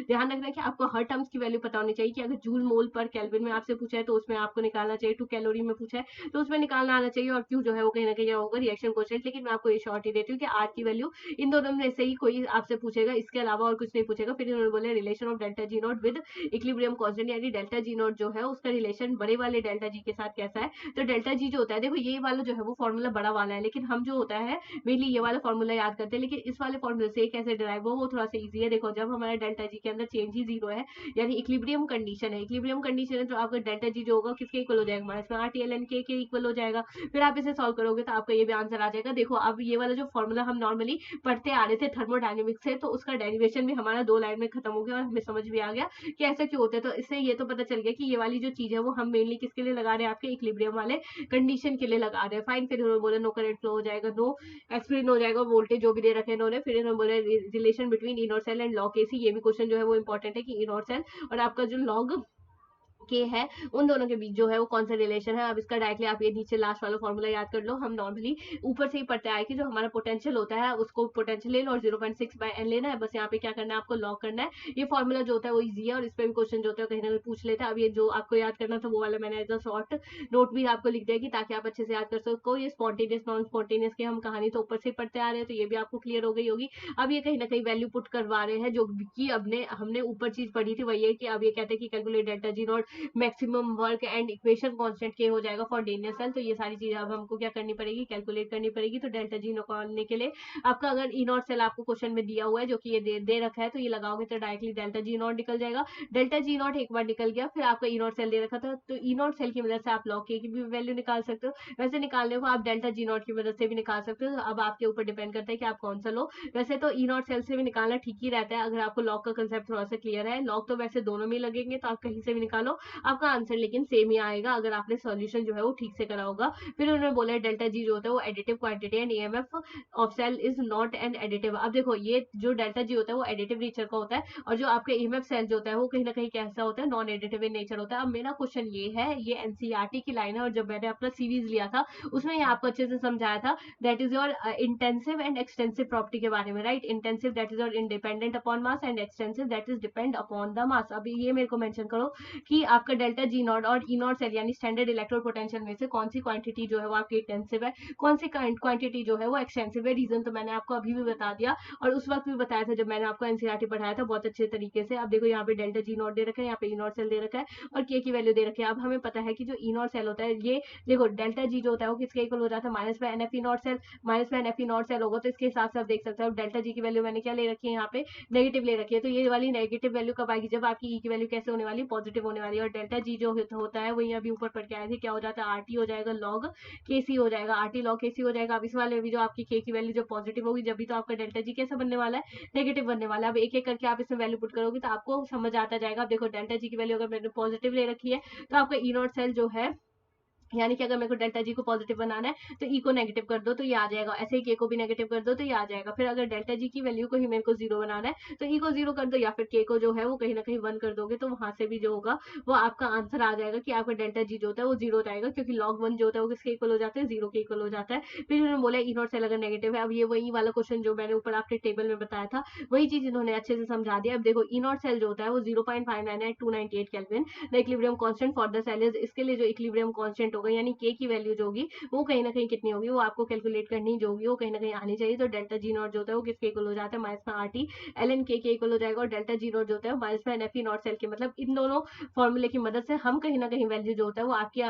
किसकी वैल्यू उन्होंने पूछे, कॉन्स्टेंट की पूछे, के की वैल्यू जो होती है वो कहीं ना कहीं निकाल लेंगे, क्योंकि ये भी डेल्टा जी नॉट है ये भी डेल्टा जी नॉट है। इस हिसाब से हम इजिली निकाल सकते हैं, इजिली कैलकुलेट कर सकते हैं, दैट इज और लॉग के और जो के की वैल्यू है उस हिसाब से। फिर उन्होंने बोला for the reduction of silver ions with copper, ऐसा भी हो सकता है कि आपको दो फॉर्मूले को जस्ट कंबाइन करने के लिए बोले और आप उसको आसानी से निकाल सको। अब ये कहते हैं, देखो अभी मैं आपको ये स्पीड से इसलिए पढ़ा रही हूँ क्योंकि अभी जब हम आगे बढ़ेंगे, जब आपका जो स्ट्रॉन्ग इलेक्ट्रोलाइट हो जाएगा, वीक इलेक्ट्रोलाइट वाले कंसेप्ट वाले पे बढ़ेंगे तो वो चीज ज्यादा इंपॉर्टेंट है और वहां से क्वेश्चन भी आता है। अभी इन्होंने अगेन एक नॉर्मल सा क्वेश्चन दे दिया एनएफ नॉट सेल से डायरेक्टली जो कि निकल जाएगा। और ये देखो ये दो चीज का यूज करके जो पीछे पीछे जो क्वेश्चन था उसी का एज एन एग्जाम्पल आप इसे सॉल्व कर सकते हो। फिर अब इन्होंने एक ये वाला भी इजी सा क्वेश्चन है, स्टैंडर्ड गिब्स फ्री एनर्जी पूछा हुआ है। फिर इन्होंने बोला हुआ है कि सबको रिडक्शन में ही रखना है, इस केस में सबको रिडक्शन में ही रखना है। Okay fine. फिर ये क्या कहते हैं, the value of standard electro potential for the change this and this will be. अब ये इन्होंने जो है वो कहीं ना कहीं, हाँ ये चीज इंपॉर्टेंट है, ये क्वेश्चन इंपॉर्टेंट है और ये क्वेश्चन बहुत बार रिपीट भी हो चुका है, मैं आपको बता दूं। तो देखो जब भी हमें क्वेश्चन कुछ भी दिया हो ना तो सबसे पहले आप उसका इलेक्ट्रोड पोटेंशियल चेक करो, और अगर आपका इलेक्ट्रोड पोटेंशियल जो है वो कहीं ना कहीं पॉजिटिव नहीं दे रखा है तो सबसे पहले आप, मतलब पॉजिटिव इन द सेंस कि अगर मान लो ये रिडक्शन मतलब Fe3 पॉजिटिव से Fe0 पे जा रहे थे तो रिडक्शन में दे रखा है, ये भी Fe2 पॉजिटिव से अगर Fe में जा रहे थे तो ये भी रिडक्शन में दे रखा है। तो आपका ये होना चाहिए कि आपकी हर एक वैल्यू जो होती है वो एसआरपी पे बेस्ड होनी चाहिए, और अगर एसआरपी पे नहीं है तो आप उसका कन्वर्जन करो, कन्वर्जन करने के बाद फिर उसे यूज करो। कन्वर्जन इन द सेंस कि अगर माइनस वाली वैल्यू दे रखी है तो उसका प्लस बनाओ, प्लस वाली वैल्यू दे रखी है तो उसका माइनस बनाओ। अभी पूछे the value of standard electrode potential for the changes, यानी कि अगर मैं ये वाली रिएक्शन करवाऊं तो इससे मेरा जो इलेक्ट्रो पोटेंशियल हो किस तरीके से चेंज होगा वो चीज है। अब ये वाला क्वेश्चन जो होता है, पहले तो सबके साथ रिएक्शन लिख लो कि अगर मैं Fe3 पॉजिटिव से Fe पे नॉर्मली जाऊंगी तब कौन सी रिएक्शन होगी, या फिर Fe2 पॉजिटिव से जब मैं Fe पे जाऊंगी तब कौन सी रिएक्शन होगी, Fe3 पॉजिटिव से Fe2 पॉजिटिव पे जाऊंगी क्या होगी। अब इसमें मैंने यहाँ पे थोड़ा सा चेंज भी लिख दिया कि कितना चेंज होगा, अगर 3 से 0 पे जा रही तो 3 का चेंज होगा, और अगर 2 से फिर 0 पे जा रही तो 2 का चेंज होगा, और अगर 3 से 2 पे जा रही तो फिर 1 का चेंज होगा, और इसका जितना भी इलेक्ट्रो पोटेंशियल दे रखा है वो भी चीज मैंने लिख दिया। अब इन्होंने तो मेरे से वैसे भी क्या पूछा हुआ है, इन्होंने पूछा है the value of standard electro potential for the changes, यानी स्टैंडर्ड इलेक्ट्रो पोटेंशियल की इन्होंने वैल्यू पूछी हुई है कि वो कितनी होने वाली है, वो भी किसके, इस थर्ड वाले की हमसे कहीं ना कहीं पूछी है। तो अब देखो अगर मेरे को थर्ड वाले की वैल्यू निकालनी है तो मैं ऐसे कर सकती हूँ कि जो आपका, क्योंकि देखो अभी ऊपर ही हमने पढ़ा था कि जो आपका गिब्स फ्री एनर्जी होता है वो कैसे नेचर का होता है, एडिटिव इन नेचर का होता है। तो इसमें एड सब्ट्रैक्ट वगैरह जैसी चीजें जो होगी वो हम हमेशा किस पे परफॉर्म करेंगे, गिब्स फ्री एनर्जी पे परफॉर्म करेंगे। यही आपका रीजन है कि मैंने ई नॉट सेल को स्टार्टिंग में ही ऐड करना नहीं शुरू करा, क्योंकि उसका नेचर तो एडिटिव नहीं होता है, जिसका नेचर होता है मैं उसी वाली वैल्यू को तो कहीं ना कहीं ऐड कर रही होंगी। तो इन्होंने बोला है कि पहले जो होगा, जो फर्स्ट वाली इक्वेशन है उसको कहीं ना कहीं ऐड कर दो आप सेकंड वाली इक्वेशन से, और थर्ड वाली में से फिर क्या कर दो, वो कहीं ना कहीं मतलब इन दोनों का जो सम होगा वो कहीं ना कहीं क्या करके फिर मतलब इन दोनों का जो सम होगा वही आपके थर्ड इक्वेशन को बना रहा होगा, और नॉर्मली भी हम वही बना रहा होगा। देखो अब जैसे ये 3 पे से 2 जाएगा तो एक इलेक्ट्रॉन बचेगा, और फिर यहाँ पे अगर मैं देखूँ तो यहाँ पे नॉर्मली F से F कट जाएगा और यहाँ पे Fe3 पॉजिटिव से Fe2 पॉजिटिव हो जाएगा। मतलब अगर मैं इस चीज को ऐड कर रही हूँ तो वो अपने आप रिएक्शन बन जाएगा। अब इसमें आप एक एक करके वैल्यू पुट करोगे तो आपका ई नॉट जो होगा वो कहीं ना कहीं मतलब E3 वाला जो होगा वैल्यू आ जाएगा। ये ध्यान रखना है कि आपको यहाँ पे जितनी भी चीजें ऐड करनी हो या सब्ट्रैक्ट करनी हो आप हमेशा गिब्स फ्री एनर्जी में ही करो, इसके अलावा आप ई नॉट सेल वगैरह में कहीं भी मत करो। तो आपका आंसर जो होगा वो 100% क्या आने वाला, सही आने वाला। अब देखो इसी का, अब मैंने आपको आयरन का केस समझा दिया, अब इन्होंने नीचे कॉपर का भी as an example, same question है, बस ये है कि इसमें कॉपर आ गया, कॉपर से भी आप निकालोगे तो वो निकल जाएगा। देखो पहली बार में जब बच्चा करता है तो वो हमेशा ई नॉट वाले सेल पे जाता है, मतलब आपको इलेक्ट्रो पोटेंशियल को ऐड करा होता है, मैंने भी यही करा था, लेकिन ये मेथड जो होगा वो गलत होगा। तो हमेशा आप किस पे जाना, अपने दूसरे वाले पे जाना। अगला जो होता है कंसंट्रेशन सेल। देखो कंसंट्रेशन सेल का वैसे टॉपिक जो है वो बहुत डिटेल है, लेकिन कंसंट्रेशन सेल में मैं सिर्फ आपको 2 कंसेप्ट बताऊंगी, दैट इज योर की मतलब क्या कैसे कैसे आप डील कर रहे होगे वो चीज आप सुन लो कि कंसंट्रेशन सेल में क्या होगा, हमेशा ध्यान रखना कि आपका जो सेकंड वाला कंसंट्रेशन है उसको ऊपर प्लेस करो और जो फर्स्ट वाला कंसंट्रेशन है उसको नीचे प्लेस करो। यही आपकी एक मेन कंडीशन होती है और यही हर जगह एप्लीकेबल होती है। कंसंट्रेशन के केस में तो हमने ये कर दिया, लेकिन अगर मेरे को प्रेशर का केस दिया जाता है तो P1 क्या करती मैं P2 करती, बस इतना सही चेंज है प्रेशर और कंसंट्रेशन में। और इतने पे ये कहीं ना कहीं क्या कर लेते, क्वेश्चन पूछ लेते, जो कि नॉर्मली मैंने यहाँ पे दिखा भी रखा है। फिर उन्होंने बोला था reduction potential of the hydrogen of half cell will be negative, यानी कि अब इन्होंने एक अलग सा क्वेश्चन दे दिया। अब ये C1 C2 वाले पे ही वैल्यू पे बेस्ड है। ये एक बार आप क्वेश्चन ट्राई करना, आपसे बन जाएगा। फिर इन्होंने बोला हुआ है कि E for half cell reaction zinc is इतना and EMF for this ATM is 1 ATM is, अब इन्होंने थोड़ा सा डिफरेंस पूछा है, डिफरेंस पूछा है तो कैथोड मानो और माइनस में क्या कर दो आप एनोड कर दोगे। अब हमें पता है कि जो हाइड्रोजन होता है वो उसका 0 दे रखा है आपका इलेक्ट्रोड पोटेंशियल, तो कैथोड जो होता है वो हमेशा ज्यादा वाली वैल्यू लेते हो। यही मैंने आपको ऊपर समझाया था कि पॉजिटिव और नेगेटिव वाली वैल्यू है तो उसमें जिसकी वैल्यू पॉजिटिव है उसी को एज अ कैथोड ले लो, और हमने उसको कैथोड लिया तो 0 वाली वैल्यू यहाँ पे आ गई और नेगेटिव वाली वैल्यू जो होगी पीछे चली गई। अब इन्होंने ऐसे ही डिफरेंस वाला फॉर्मेट बताया, ये वैसे इजी होता है ये वाले क्वेश्चन। फिर आगे मूव करेंगे, आगे मूव करेंगे, फिर अभी इन्होंने एक रिड्यूसिंग वाला एजेंट वाला क्वेश्चन फिर दे दिया। एक बार आप इसे खुद ही मतलब सेलेक्ट करना है। रिड्यूसिंग पावर का मतलब क्या होगा, रिड्यूसिंग पावर मतलब जिसका जितना अच्छे से ऑक्सीडेशन हो सकता है, और सबसे ज्यादा ऑक्सीडेशन किसका अच्छे से होगा, जिसका जितना ज्यादा नेगेटिव इलेक्ट्रोड पोटेंशियल होगा। और इन सब में से सबसे अच्छा नेगेटिव इलेक्ट्रोड पोटेंशियल जो हो माइनस में 2.50 जो है वो वाली वैल्यू हो जाएगी। फिर उन्होंने बोला रिडक्शन पोटेंशियल वैल्यू जो भी हमें कहीं ना कहीं दे रखी है। फिर उन्होंने बोला standard electrode potential of this. अब इन्होंने इसी तरीके से क्वेश्चन पूछा हुआ है। अब हम बढ़ते हैं अपने इलेक्ट्रोलाइटिक सेल की तरफ, और इलेक्ट्रोलाइटिक सेल की तरफ जो होगा उसके बाद फिर हम अपने मेन कंसेप्ट पे आएंगे। वैसे तो ये चैप्टर जो है वो बहुत ही ज्यादा इंपॉर्टेंट है, बहुत ही ज्यादा इंटरेस्टिंग है, क्योंकि ये एक ऐसा बेसिक चैप्टर है जिसमें आप हर चीज मतलब पढ़ रहे होते हैं, जिसमें आप कैलकुलेशन भी पढ़ रहे हो, साथ में आप थ्योरी भी पढ़ रहे हो, तो चैप्टर तो है तो वैसे इंटरेस्टिंग।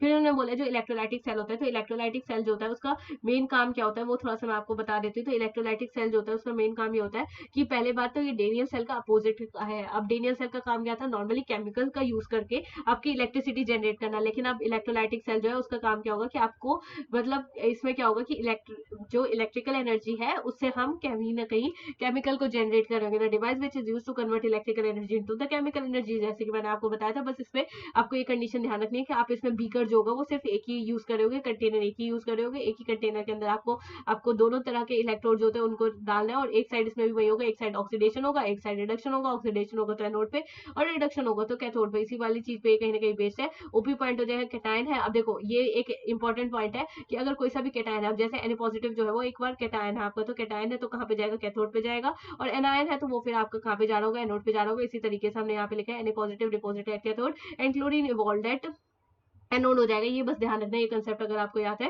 तो आप इस क्वेश्चन को कर ले जाओगे। फिर उन्होंने बोला मोल्टन सॉल्ट हो जाएगा, डायरेक्ट मेथड है मोल्टन सॉल्ट वाले में। अब ये जो अब देखो ये थोड़ा सा ये ट्रांसफर वाला जो क्वेश्चन होता है ये नॉर्मली, अब अगर मोल्टन सॉल्ट है तो उसमें तो डायरेक्ट मेथड है कि कैथोड है तो कहाँ पे जाएगा, कैटायन पे। एनोड है तो कहाँ पे जाएगा, एनायन पे जाएगा। अब ध्यान रखना कि एनोड जो होता है वो पॉजिटिव चार्ज है और एनायन जो है वो नेगेटिव चार्ज है, ठीक है। ये चीज मैं यहाँ पे थोड़ा सा आपको लिख देती हूँ तो आसान होगा। जो आपका एनोड है वो देखो कैटायन जो है वो आपका पॉजिटिव चार्ज है, लेकिन कैथोड जो होगा वो आपका कहीं ना कहीं कैसा चार्ज होने वाला है, नेगेटिव चार्ज होने वाला है। तो ये वाली चीज होगी वो नेगेटिव होगी, आपका एनायन जो होगा वो कहीं ना कहीं आपका नेगेटिव होगा और एनोड जो होगा वो पॉजिटिव होगा। इसी तरीके से अट्रैक्शन होगा। तो ये थोड़ा सा नाम है, आप कंफ्यूज मत होना। फिर इन्होंने बोला कि अगर मोल्टन स्टेट में तब तो वो डायरेक्टली आप कैथोड एनोड वाले कैटायन को कैथोड पे डालो और एनायन को एनोड पे डालो, ऐसे कर सकते हैं। लेकिन जब हम पानी की बात करते हैं तो पानी के केस में हम किस तरीके से अरेंज करेंगे, तो पहले इसके रूल्स पढ़ लेते हैं, फिर हम किस तरीके से अरेंज करेंगे फिर वो देखेंगे।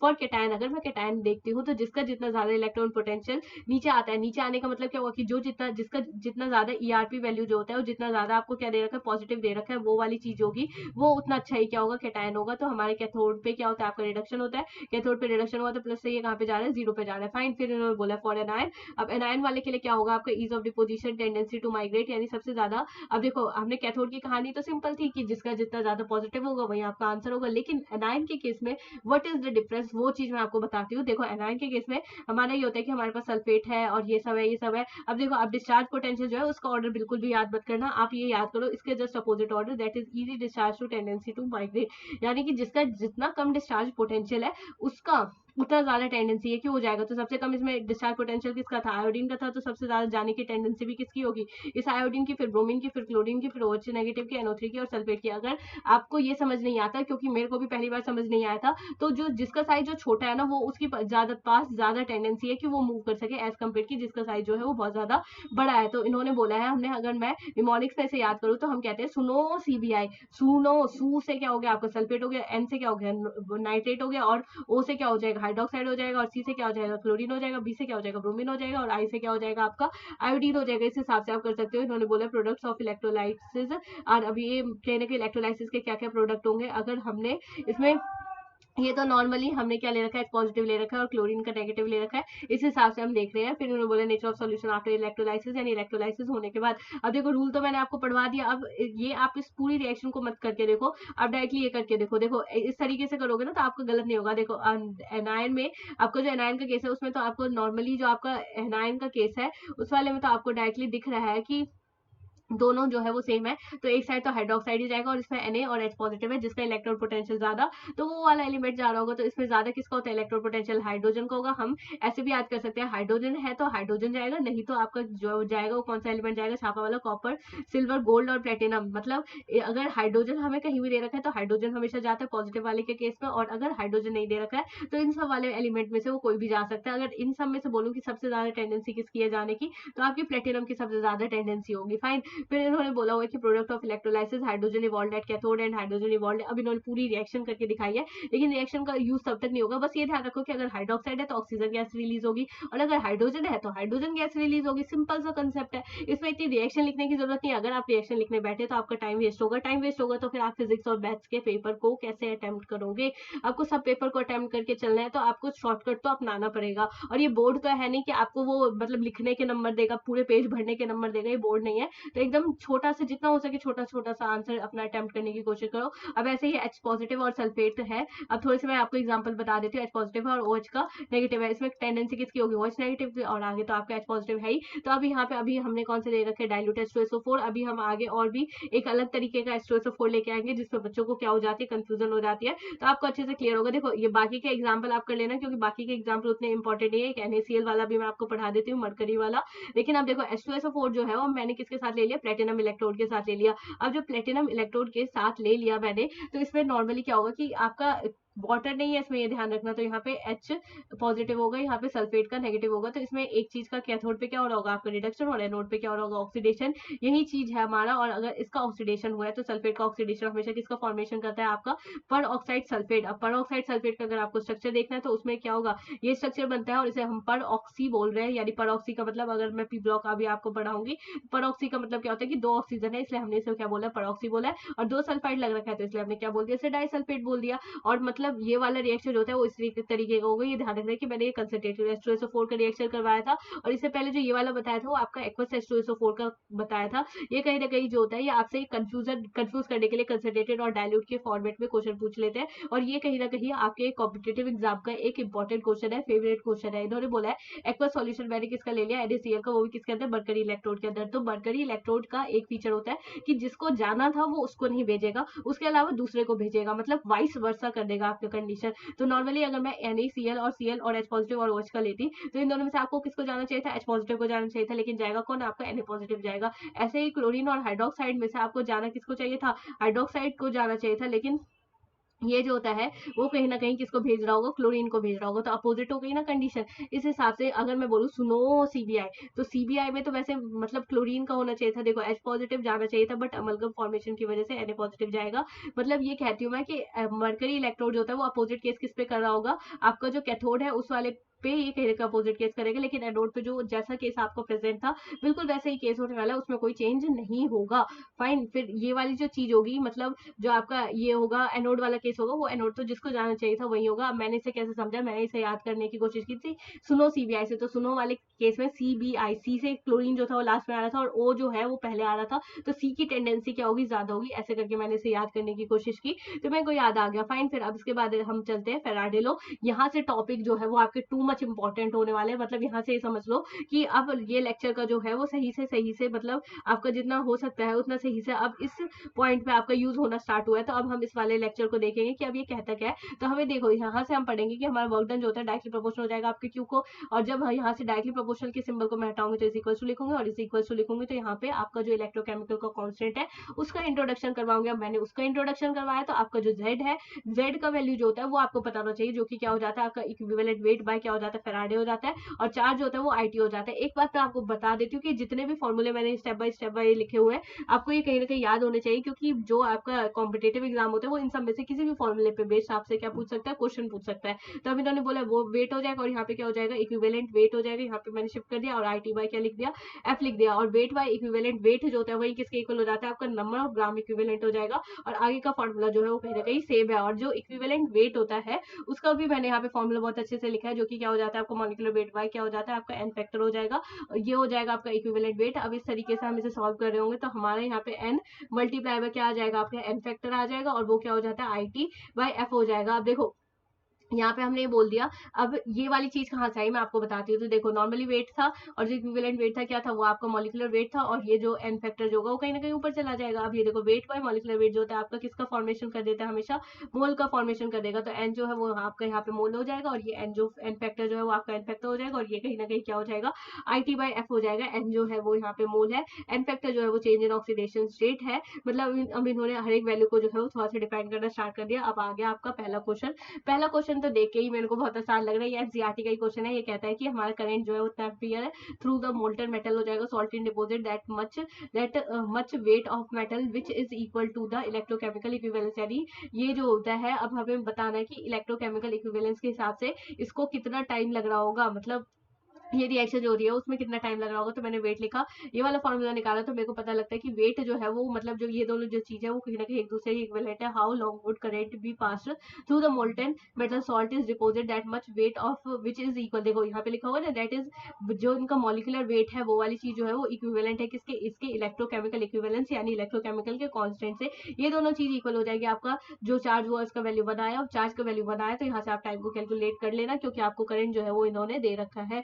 फिर इन्होंने बोला कि 1 litre of copper sulphate solution is electrolysed by passing इतना चार्ज हो जाएगा, find the molarity of the solution. तो इस केस में हमें क्या निकालना है, मोलैरिटी निकालना है। और मोलैरिटी निकालने के लिए सबसे पहले ऐसे क्वेश्चनों में हमें क्या करना होता है कि पहले रिएक्शन लिखो। रिएक्शन लिखने के बाद सबसे पहले इसमें आप ये चीज निकालो कि कितना ऐसा रिएक्शन है जो कि रिएक्ट हो रहा है, और कितना आपको स्टार्टिंग में प्रेजेंट है। इन दोनों का फिर आप डिफरेंस निकालोगे। डिफरेंस निकालोगे तो आपको पता लग जाएगा कि कितना रिमेनिंग है आपका। और इन्होंने आई थिंक रिमेनिंग ये आपसे पूछा हुआ है, तो नॉर्मली हम यहाँ पे n multiply by n factor. देखो अब ये जो 3-4 फॉर्मूले मैंने आपको ऊपर बताए थे, तो उसमें से आप नहीं होता, अगर आपको ये समझ नहीं आता कि कौन सा वाला लगाऊं, तो आप तीनों फॉर्मूले लिखो, और फिर तीनों फॉर्मूले लिखने के बाद फिर ऑब्जर्व करो कि आपको कौन सा लगाना चाहिए। क्योंकि इस क्वेश्चन में, ऐसे क्वेश्चन में बच्चों को बहुत मिस्टेक होती है कि कौन सा वाला फॉर्मूला लगाए। तो मैं ये कहती हूँ कि तीनों लिखो, तीनों लिखने के बाद जो सबसे आसान लगे उस वाले को प्रायोरिटी दो। तो यहाँ पे एन हो जाएगा, और यहाँ पे एन फैक्टर वाला मैंने लिखा, फिर आई टी बाई एफ लिखा। अब एन रिएक्टेड मेरे को निकाला है, बाकी सारी वैल्यू मेरे को गिवन थी उसकी वैल्यू लिख दिया मैंने। यहाँ से एन रिएक्टेड निकाला। एन रिएक्टेड निकालने से पहले जो मेरा जो मेन वाला था उसकी भी मैंने वैल्यू निकाली। तो नंबर ऑफ मोल क्या हो जाता है, मोलैरिटी मल्टीप्लाई वॉल्यूम। अब इन्होंने मोलैरिटी के नाम पे कितना ले रखा है, 1 मोलैरिटी ले रखा है, और वॉल्यूम जो है उसके नाम पे भी 1 लीटर ले रखा है, तो डायरेक्टली निकल जाएगा। और इन दोनों का डिफरेंस निकालोगे तो वो और भी ज्यादा आपका डायरेक्टली निकलने वाला है। फिर इन्होंने बोला ट्रिक हो जाएगा to solve the question of Faraday law, यानी कौन सा ऐसा ट्रिक है जो कि मैं फैराडे लॉ को सॉल्व करने के लिए ले रही होंगी। तो मैं ये ट्रिक जो होता है वो देखो, जैसे कॉपर टू पॉजिटिव है, कॉपर टू पॉजिटिव से अगर कॉपर पे जा रही हूँ तो मेरा डिफरेंस कितना है, मतलब दोनों के बीच का डिफरेंस कितना है आपके चार्ज का, 2 पॉजिटिव, 2 पॉजिटिव चार्ज का डिफरेंस है। तो 2 फैराडे ऐसे एबी पॉजिटिव से एजी पे जा रही हूँ तो कितने फैराडे का डिफरेंस हो जाएगा, 1 फैराडे का। ध्यान रखना जिस भी मॉलिक्यूल के ऊपर कुछ भी वैल्यू नहीं लिखी रहती है उसका चार्ज जो होता है वो कहीं ना कहीं जीरो होता है, उसका ऑक्सीडेशन स्टेट जो होता है वो जीरो होता है। तो एल्यूमिनियम 3 पॉजिटिव से अगर एल्यूमिनियम पे जा रही होगी तो 3 फैराडे का होगा। ऐसे ही अगर अब थोड़ा सा बड़ा मॉलिक्यूल दिखा तो घबराना नहीं है। अब MnO4 नेगेटिव और Mn2 पॉजिटिव पे अगर मैं जा रही हूँ तो फिर इसमें भी चेंज देखना है। ऐसे ही इस वाले के केस में भी चेंज देखना है। इस तरीके से हम कर लेंगे। अब देखो ये वाला क्वेश्चन जो है वो बहुत ज्यादा इंपॉर्टेंट है, और ये मैं कहती हूँ कि एडवांस में क्वेश्चन आ चुका है। तो ये अब क्वेश्चन समझ लो कि कितना इंपॉर्टेंट हो सकता है। अब ये इन्होंने बोला how many coulomb of charges required to convert इतना नाइट्रोबेंजीन टू एनिलीन। सबसे पहले तो इसके लिए आपको ये रिएक्शन जो होता है वो पता होनी चाहिए कि जब भी मैं आपका नाइट्रोफिनॉल जो होता है उसको हाइड्रोजन में डालूंगी इलेक्ट्रॉन के साथ, तो यहाँ पे किसका फॉर्मेशन हो जाता है, एनिलीन का फॉर्मेशन हो जाएगा। जब ये एनिलीन का फॉर्मेशन कर देगा तो फिर ये मतलब किस तरीके से आगे वाली रिएक्शन करवाएगा, तो हमारा चार्ज का वैल्यू जो होता है वो कहीं ना कहीं, अब देखो इन्होंने बोल दिया how many coulomb of charge, तो मेरे को मेनली क्या निकालना है, कोलम्ब ऑफ चार्ज ही निकालना है। अब कोलम्ब ऑफ चार्ज निकालने के लिए सबसे पहले तो आप डिफरेंस निकालो कि आपके कितने इलेक्ट्रॉन का डिफरेंस है। तो आप जब इन दोनों का डिफरेंस निकालोगे तो आपको पता लगेगा कि कितने का डिफरेंस है,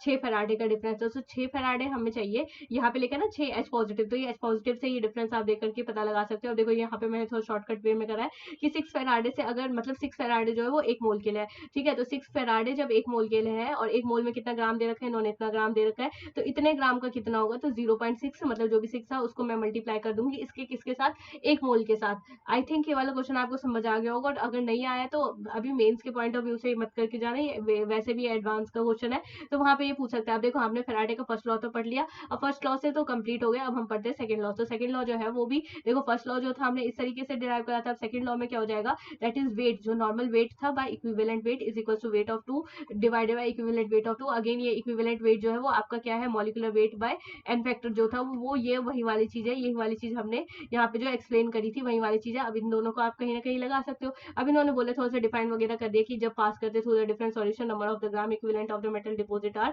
सेम। ये ध्यान रखना कि इसके केस में हम कभी मतलब दो सर्किट जो होता है उसको पैरेलली अरेंज कर देते हैं, और पैरेलली अरेंज के बाद जो चेंज होता है वो हम कहीं ना कहीं देख रहे होते हैं। अब इन्होंने भी थोड़ा सा अच्छे से एक्सप्लेन करके लिख दिया, जैसे कि मैंने आपको यहाँ पे बताया था वही चीज अब इन्होंने थोड़ा सा अच्छे से एक्सप्लेन करा है। अब नीचे अब इन्होंने वैल्यू भी पुट की है कि अगर ये कहते हैं कि if the same amount of electricity pass through the solution AgNO3 and copper sulphate connected in series, if the weight deposit हो जाएगा इज इतना gram, calculate the weight of copper deposit, यानी कॉपर का कितना वजन जो होता है वो कहीं ना कहीं डिपोजिट हो रहा होगा। तो हमसे यहाँ पे किसका पूछा हुआ है, आपका कॉपर का वेट पूछा हुआ है, और आई थिंक बाकी सारी वैल्यू इन्होंने दे रखी है। तो हमारा ये वाला फॉर्मूला लिखूंगा मैं, तो N1 हो जाएगा यानी number of mole, n factor जो होता है 1 का, नंबर ऑफ मोल जो होता है सेकंड का, और एन फैक्टर जो होता है वो कहीं ना कहीं 2 का हो जाएगा।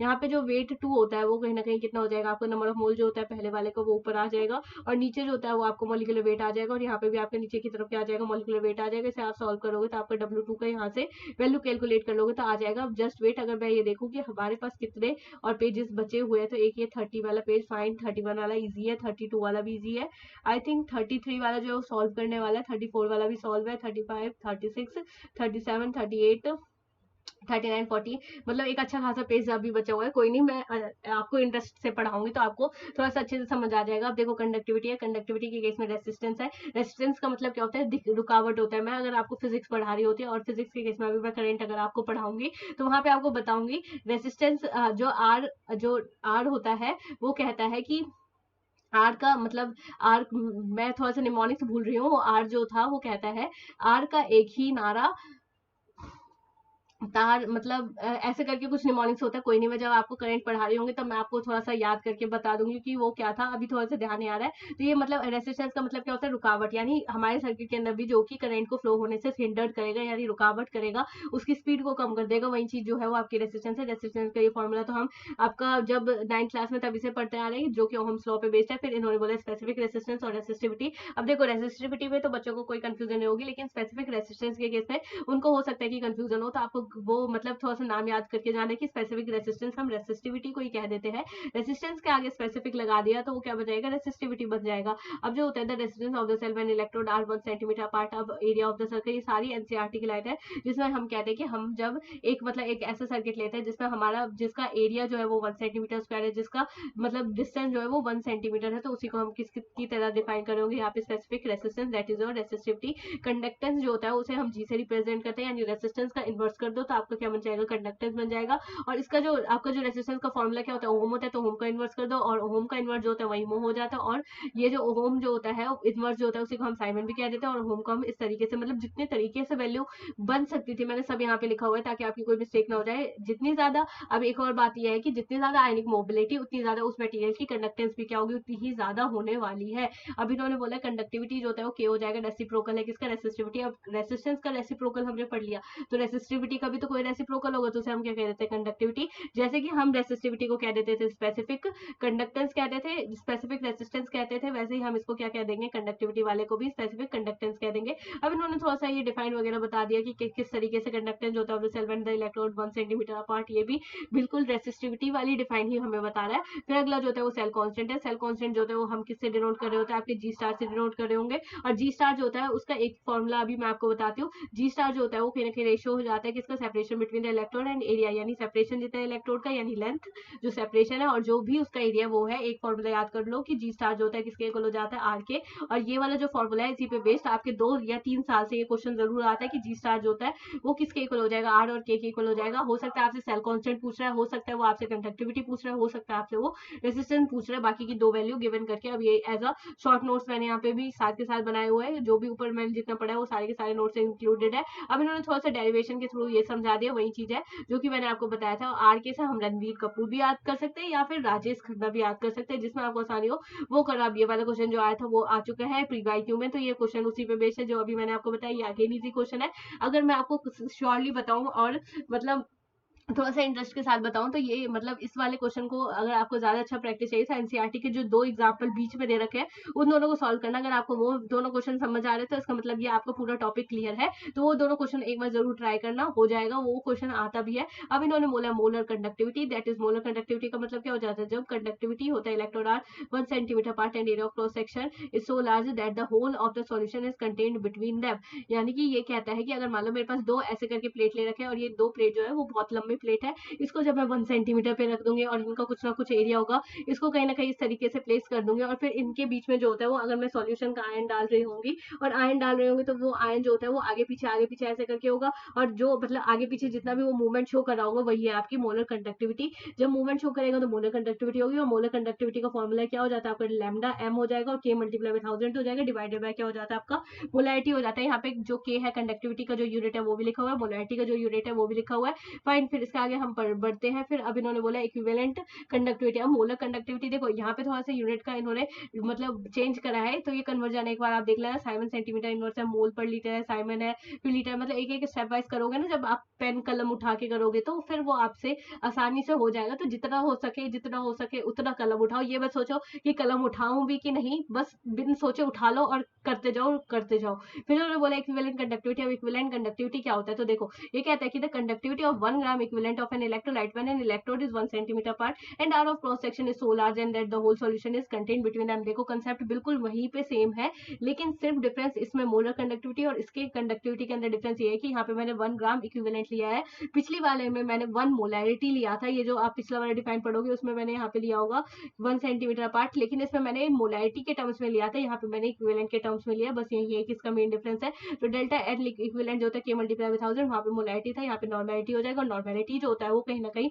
हमने फर्स्ट चैप्टर में पढ़ा था कि नॉर्मैलिटी का फॉर्मूला क्या हो जाता है, molarity multiply by n factor हो जाता है। वहां से ये आप इसे कैलकुलेट करके निकाल सकते हो, तो ये वाली चीज यहाँ पे आ जाएगी। अब लैम्डा इक्विवेलेंट जो होता है उसका यूनिट हमें कहीं ना कहीं दे रखा है, साइमन सेंटीमीटर का उसका ग्राम इक्विवेलेंट हो जाएगा, रिलेशन हो जाएगा किसका, लैम्डा एम और लैम्डा इक्विवेलेंट में भी।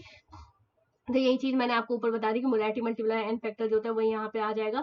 ये इस पे क्वेश्चन भी पूछे जाते हैं तो आप इसको जरूर करके जाना। अब लैम्डा इक्विवेलेंट है जो कि यहाँ पे हो जाएगा। अब देखो यहाँ पे एन फैक्टर जो होता है, एन फैक्टर जो होता है वो या तो पॉजिटिव चार्ज को ही काउंट करो या फिर नेगेटिव चार्ज को ही आपको काउंट करना है। अगर पॉजिटिव को काउंट करोगे तो 1 है, नेगेटिव को भी करोगे तो भी 1 है। अगर बेरियम टू पॉजिटिव में देखो तो 2 है, और एल्यूमिनियम में देखो तो 3 है, और फिर आयरन टू पॉजिटिव में देखो तो जितना भी चार्ज आपको देखो 1 पे चार्ज 3 पॉजिटिव है, तो 2 का इन्होंने पूछा है तो ये कितना हो जाएगा, 6 हो जाएगा। और लैम्डा एम जो होगा मतलब इक्विवेलेंट जो पूछा है वो नॉर्मली क्या हो जाएगा आपका, मोलैरिटी बाय क्या था, एन फैक्टर था, यानी जो मोलर कंडक्टिविटी था बाय एन फैक्टर था, तो molar conductivity by n factor, molar conductivity by n factor. इसी तरीके से मैंने इस चीज को क्या कर दिया, सॉल्व कर दिया। फिर उन्होंने बोला मोलर कंडक्टिविटी ऑफ इतना इतना इज इतना and with electrode that 2 centimetre square is surface area and इतना centimetre part is filled with MgCl2 solution, find the conductance. हमसे क्या पूछा है इन्होंने, कंडक्टेंस पूछा, और कंडक्टेंस जो होता है उसका फॉर्मूला जो होता है वो कहीं ना कहीं क्या होता है, दैट इज और जी। पहले तो आप रेसिस्टेंस निकालो और रेसिस्टेंस से ही फिर क्या आपका निकल जाएगा कंडक्टेंस। तो इसमें सबसे पहले हम क्या करेंगे कि जितनी भी वैल्यू है उन सबको गिवन वाली वैल्यू को लिख लेंगे। अब गिवन वाली वैल्यू को मैंने लिख लिया, फिर उसके बाद मैंने कहीं ना कहीं कैलकुलेट करा आपका सेल कांस्टेंट, क्योंकि मेरे को इस वाली वैल्यू की रिक्वायरमेंट थी, तो सेल कांस्टेंट एक बार कैलकुलेट हो गया। सिमिलरली मैं यहाँ पे आपका जो कंडक्टिविटी का फॉर्मूला है उसको कैलकुलेट करूंगी, और इन दोनों की वजह से पहले रेसिस्टेंस को निकालूंगी और फिर रेसिस्टेंस का ही रेसिप्रोकल जो होता है वो आपका कंडक्टेंस बन जाएगा। तो वहां से आप क्या कैलकुलेट करके निकाल सकते हो, अपना कंडक्टेंस कैलकुलेट करके निकाल सकते हो। फिर उन्होंने बोला था रेसिस्टेंस ऑफ इतना नॉर्मैलिटी फॉर्मिक एसिड इज इतना ऑल। अब इन्होंने बोला कांस्टेंट इज इतना, find the lambda equivalent of इतना नॉर्मेलिटी। अब इन्होंने अगेन आप सारी वैल्यू को उतारो, उतारने के बाद आपसे क्या पूछा हुआ, इन्होंने लैम्डा इक्विवेलेंट पूछा हुआ। लैम्डा इक्विवेलेंट के लिए आपको के की वैल्यू आई थिंक दी है। अब के की वैल्यू इन्होंने मतलब के की वैल्यू हमें कैलकुलेट करनी है। के की वैल्यू जो होती है वो निकालने के लिए इन्होंने कौन सा फॉर्मूला, ज्यादातर ये मैं कहती हूँ कि 99% केसेस में आपका ये फॉर्मूला जरूर यूज होगा आपके बड़े वाले क्वेश्चन के अंदर। तो यहाँ पे इन्होंने यूज करा, के की वैल्यू कैलकुलेट की, के की वैल्यू जितनी भी आती है फिर वो वही वाली वैल्यू जो होता है वो कहीं ना कहीं पुट कर देंगे और फिर अपना आगे वाला क्या होता है वो आंसर निकाल लेंगे। फिर इन्होंने बोला है electrolytic conductance is due to the movement of ions, यानी इलेक्ट्रोलाइटिक कंडक्टेंस कोई सी भी कंडक्शन जो होती है वो किसकी वजह से होती है, movement of ions, movements of electrolyte, तो इन सब चीजों की वजह से ही होता है। अब ऐसे ही इन्होंने लिखा है कि मोल्टेन NaCl कंडक्ट करता है electricity due to the presence of free ions की वजह से। अभी इन्होंने थोड़ा सा रीजन के फॉर्मेट में लिख दिया, इस तरीके से भी आप याद कर सकते हो। अब देखो जी के और जी स्टार इन तीनों में क्या रिलेशन होता है वो चीज होगा। तो यहाँ पे आर ले रखा है, तो यहाँ पे रेसिस्टेंस ले लिया है, तो रो एल बाय क्या हो जाएगा, ए हो जाएगा, और 1/g जो होता है वो किसके इक्वल हो जाएगा, 1/k, और यहाँ पे मल्टीप्लाई करके मैं लिखूंगी तो L/A हो जाएगा, और यहाँ पे जी की वैल्यू मैं निकालू तो जी जो होता है वो KA बाय क्या हो जाएगा, L हो जाएगा। फाइन, फिर आगे बढ़ेंगे। फिर देखो ये वाला क्वेश्चन तो बहुत ईजी है, इसमें सिर्फ इन्होंने आई थिंक ऐसे बोला होगा कि एक्स जो है वो आपका स्पेसिफिक रेसिस्टेंस है। स्पेसिफिक रेसिस्टेंस मतलब ये किसकी बात कर रहे हैं, आपके रेसिस्टिविटी की बात कर रहे हैं। फिर उन्होंने बोले इलेक्ट्रोलाइटिक सॉल्यूशन वाई जो होता है वो आपको बोलैरिटी दे रखे, ये तो डायरेक्टली क्वेश्चन हो जाएगा। और इसी तरीके से आप ये वाला क्वेश्चन भी कर लेना। डेसिबोलर का मतलब होता है, मैं आपको स्टार्टिंग से बोल रही हूँ कि 1 डेसिबल जो होता है वो 1 लीटर के इक्वल होता है डायरेक्टली। अभी इन्होंने बोले 2 इलेक्ट्रोलाइट सॉल्यूशन है जिसका हमने जो ये जो 2 वैल्यू है उसकी कहीं ना कहीं ये ले रखे। फिर उन्होंने बोला एरिया इतना हो जाएगा। हमसे क्या बोला है, स्पेसिफिक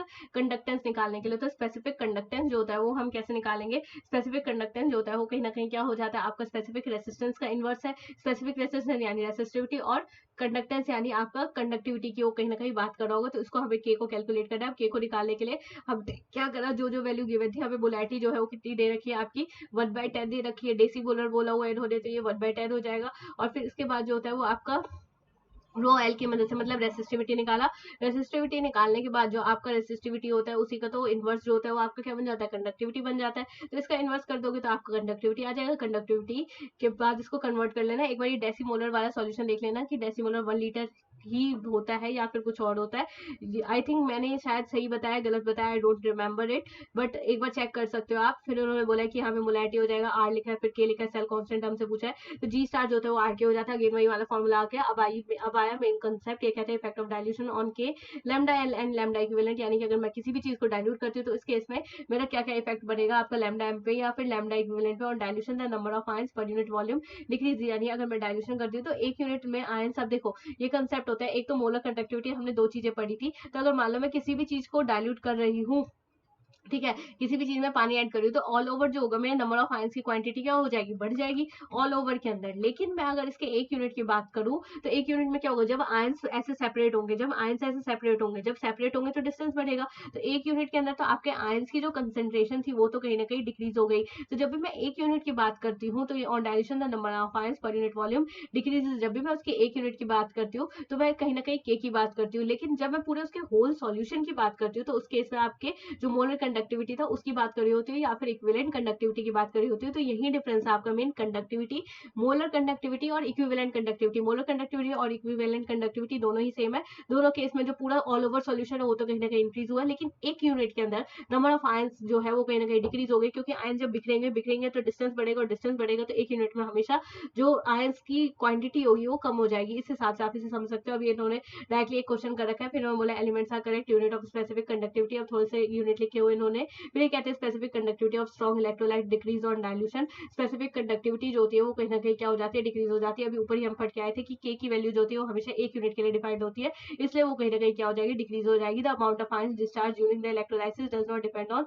रेसिस्टेंस, यानी कि ऐसा कौन सा क्वांटिटी है जो कि इलेक्ट्रोलाइसिस करने पे रेसिस्टेंस पे नहीं डिपेंड करता है, तो वो हमारी क्वांटिटी कौन सी हो जाएगी, चार्ज, क्योंकि चार्ज जो होता है वो इन सब चीजों पे नहीं डिपेंड करता है। फिर उन्होंने बोला ये थोड़ा सा ये एज ए प्रैक्टिस मैंने लिया है, क्योंकि मैं साथ के साथ डीपीपी भी सॉल्व किया करती थी, फिर बीच में मैंने ऐसे question practice as a practice यहाँ पे लिखा हुआ है। फिर मैं बोला conductivity of Simon is directly proportional to the area of the vessel and the concentration of the solution in it, and it is inversely proportional to the length of the vessel, then the unit of constant of proportionality, यानी unit of constant proportionality का कितना unit होने वाला है। ये चीज अब ये थोड़ा कन्वर्जन पे बेस्ड है, आप कन्वर्जन करोगे तो आपका भी आंसर आ जाएगा। अब इसमें कन्वर्जन भी थोड़ा सा वही जो जितने भी फॉर्मूला मैंने ऊपर आपको पढ़ाया ना, ये थोड़ा सा आपका प्रैक्टिस हो जाएगा कि मतलब ऊपर वाले जितने फॉर्मूले पढ़ाए बताया उसको एक्चुअल यूज कैसे करना है। तो ये वाला क्वेश्चन आप खुद से ट्राई करना, वैसे है तो ये भी इजी क्वेश्चन। फिर इन्होंने बोला रेसिस्टेंस ऑफ इतना molarity solution of electrolyte is इतना, the specific conductance of the solution is इतना, द रेजिस्टेंस ऑफ इतना molarity solution of electrolyte is इतना, and the molar conductivity of इतना मोलैरिटी इलेक्ट्रोलाइट इज इतना इज, यानी कि हमसे मेनली क्या पूछ रही है, मोलर कंडक्टिविटी की बात करें कि तुम भाई मोलर कंडक्टिविटी निकालो। अब मोलर कंडक्टिविटी निकालने के लिए मेरे को क्या क्या प्रोसेस करना पड़ेगा, जो कि आपके लिए एक इंपॉर्टेंट चीज बन जाती है। अब सबसे पहले तो आपकी जितनी भी वैल्यू दे रखी है वो सारी वैल्यू लिखो।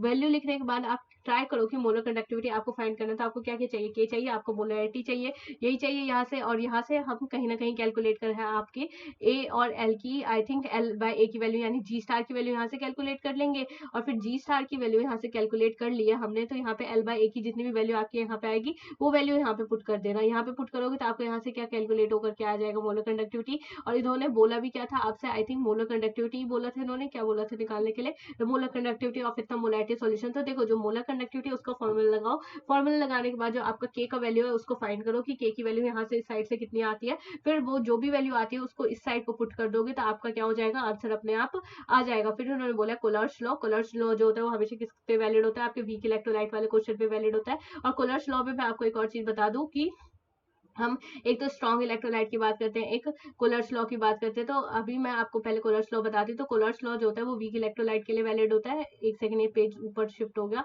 ये ना कोलर्स लॉ। तो कोलर्स लॉ जो होता है वो आपके वीक वाले इलेक्ट्रोलाइट के लिए ये कहीं ना कहीं हो रहा होता है। तो अगर मैं इसमें देखूँ कि मतलब किस तरीके से मैं इसके क्वेश्चन सॉल्व करूंगी, तो इसके क्वेश्चन सॉल्व करना आसान है वैसे तो। अगर मैं देखूँ, एक सेकंड जस्ट वेट। अब देखो यहाँ पे जो मोलर कंडक्टिविटी है, जैसे कि ग्राफ है, तो यहाँ पे लैम्डा एम जो है उसे molar conductivity at concentration c कहेंगे। ये लिमिटिंग क्योंकि नॉट लगा है तो इसको हम limiting molar conductivity eight infinite dilution बोलेंगे। इसी को हम जो होता है कोलर्स लॉ को ही हम क्या कहते हैं, डेवे हकल ऑन-सागर इक्वेशन के नाम से भी जानते हैं। और ध्यान रखना है इस वाले फॉर्मूले के अंदर मैंने सब चीज तो आपको बता दी। ए जो है वो आपका एक कांस्टेंट है और इस ए की वैल्यू जो होती है वो आपका चेंज होता रहता है, कोई एक फिक्स वैल्यू नहीं होती है। और सी जो होगा वो आपका एक कंसंट्रेशन। वैसे तो फॉर्मूले पे क्वेश्चन नहीं आता है, मेन क्वेश्चन आपको जो मैंने पीछे अभी मोलर कंडक्टिविटी और कंडक्टिविटी के बीच में डिफरेंस बताया था वहीं पे आता है। अब इन्होंने बोला देखो डेल्टा एफ नॉट जो है इसकी जगह आप इक्विवेलेंट भी लिख सकते हो, तो भी आपको गलत नहीं होगा। Value of A dated by the type of electrolyte, A की वैल्यू जो होती है कहीं ना कहीं डेटा बाइंड करती है टाइप को। अब देखो यहाँ पे अगर आप इसका ग्राफ बनाओगे तो आपको कहीं ना कहीं मिलेगा y is equal to f x plus c. Y जो है वो आपका जो एक्स एक्सिस वाई एक्सिस पे है वो ये दे रखा है मोलर कंडक्टिविटी, और आपका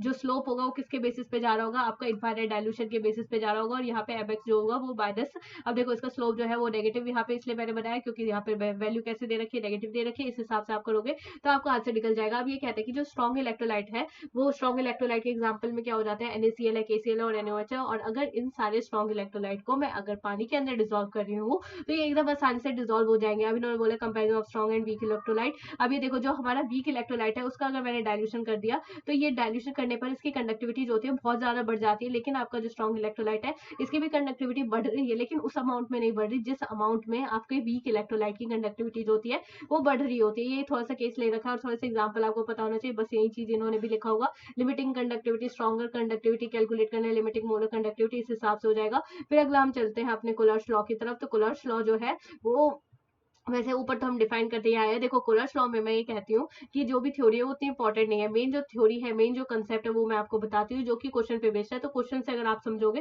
तो आपको रिमेंबर भी रहेगा और भूलोगे भी नहीं। आप देखो NaCl है तो इसमें तो आपने डायरेक्टली जितना स्टोइशियोमेट्रिक था वो ले लिया। ये बात ध्यान रखना कि जब भी मेरे को मोलर कंडक्टिविटी के टर्म्स में निकालना है कुछ भी चीज तो उसमें आपका जितना भी स्टोइशियोमेट्रिक कोफिशिएंट होता है वो चीज लिखते हो आप। जैसे इसमें स्टोइशियोमेट्रिक कोफिशिएंट इसका 2 था तो 2 लिख दिया, लेकिन अगर मैं इसका इक्विवेलेंट कंडक्टिविटी के टर्म्स में लिखती तो आपको हमेशा स्टोइशियोमेट्रिक कोफिशिएंट कितना लेना होता है, 1 ही लेना होता है, क्योंकि मैंने इक्विवेलेंट कंडक्टिविटी के डिफाइन में आपको पढ़ाया था कि इक्विवेलेंट कंडक्टिविटी जो होता है वो हमेशा एक इक्विवेलेंट कंडक्टिविटी के लिए कहीं ना कहीं क्या होता है, डिफाइन होता है। तो इसलिए इसका जो आंसर होगा वो कहीं ना कहीं अदर बदल जाएगा।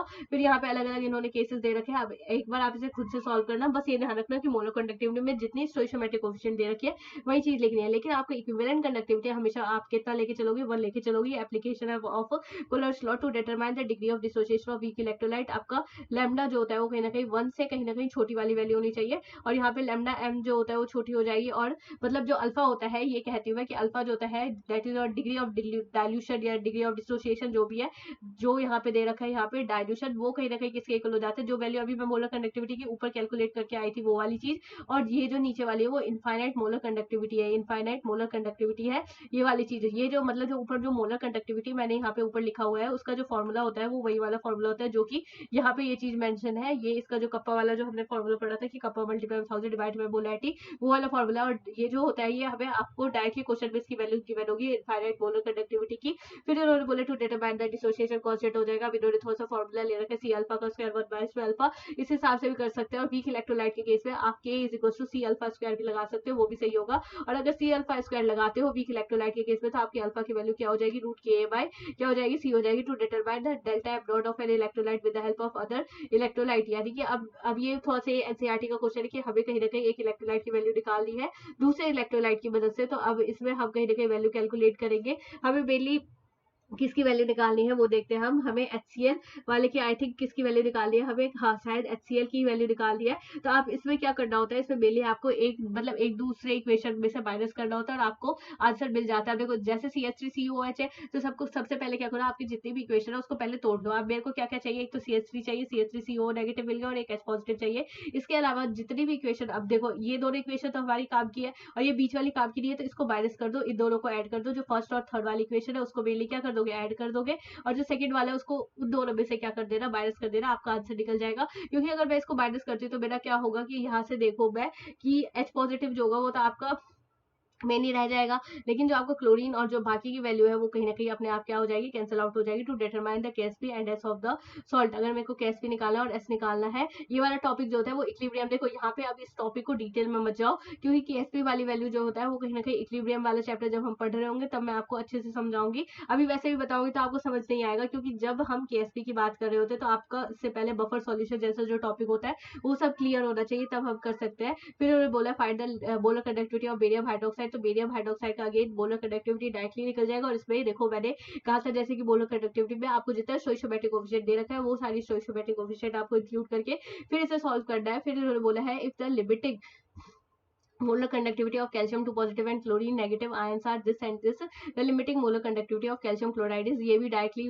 वही वाला क्वेश्चन। अब देखो इसी तरीके से और भी एज एन एग्जांपल हमने यहाँ पे क्वेश्चन लिया। अब देखो application of Kohlrausch's law, application क्या है कोलर्स लॉ, उस पे बेस्ड ये वाला क्वेश्चन है। अब ये अगेन सॉलिबिलिटी पे बेस्ड है, मैं कह रही हूँ सॉलिबिलिटी वाले क्वेश्चन के लिए थोड़ा सा रुक जाओ, इक्विलिब्रियम वाले जब चैप्टर समझाऊंगी तब मैं आपको अच्छे से सॉलिबिलिटी पढ़ाऊंगी, क्योंकि सॉलिबिलिटी जैसा टॉपिक जो होता है वो बहुत इंपॉर्टेंट होता है और कॉम्पिटेटिव एग्जाम की नजर इसी पे रहती है। तो इसलिए मैं इसे अच्छे से डिटेल में समझाऊंगी आपको। कम से कम इसका 45 मिनट तक का लेक्चर होगा इस कोलर्स लॉ, मतलब कोलर्स लॉ नहीं सॉलिबिलिटी के लिए, तो आप तब वहां पे समझ सकते हो। तब तक के लिए आई होप आज का सेशन आपको बहुत अच्छा लगा होगा। और अब अगला सेशन जो होगा वो आपका जो होगा वो केमिकल काइनेटिक्स का होगा। आई नो केमिकल काइनेटिक्स बहुत ईजी टॉपिक है। केमिकल काइनेटिक्स के बाद हम थोड़े से मुश्किल वाले टॉपिक लेना चालू करेंगे, दैट इज और P block and D and F block. P block का अगर आप अभी, क्योंकि एक मंथ बचा है, अभी से आप रिविजन करोगे तो जितने भी आपके पी ब्लॉक के कंसेप्ट है, क्योंकि उसमें कम से कम मिनिमम टाइम जो लगता है पी ब्लॉक को समझने के लिए 1 महीने का टाइम लगता है, तो वो 1 महीने का टाइम अगर आप अभी इनिशियली स्टार्ट कर दोगे तो आप इजिली अपने लास्ट मोमेंट तक आपको ज्यादा रिवीजन नहीं करनी पड़ेगी और आपको वो चीज होगी वो समझ भी आ जाएगी। तो क्यों ना अभी हम पी ब्लॉक स्टार्ट करें, इसलिए मैंने ये सोचा है कि पी ब्लॉक और डी एंड एफ ब्लॉक आपको मैं पहले ही करवाऊंगी। आई होप आज का सेशन आपको बहुत ज्यादा अच्छा लगा होगा। तो मिलते हैं बच्चों अगले वीडियो में, तब तक के लिए बाय बाय बच्चों।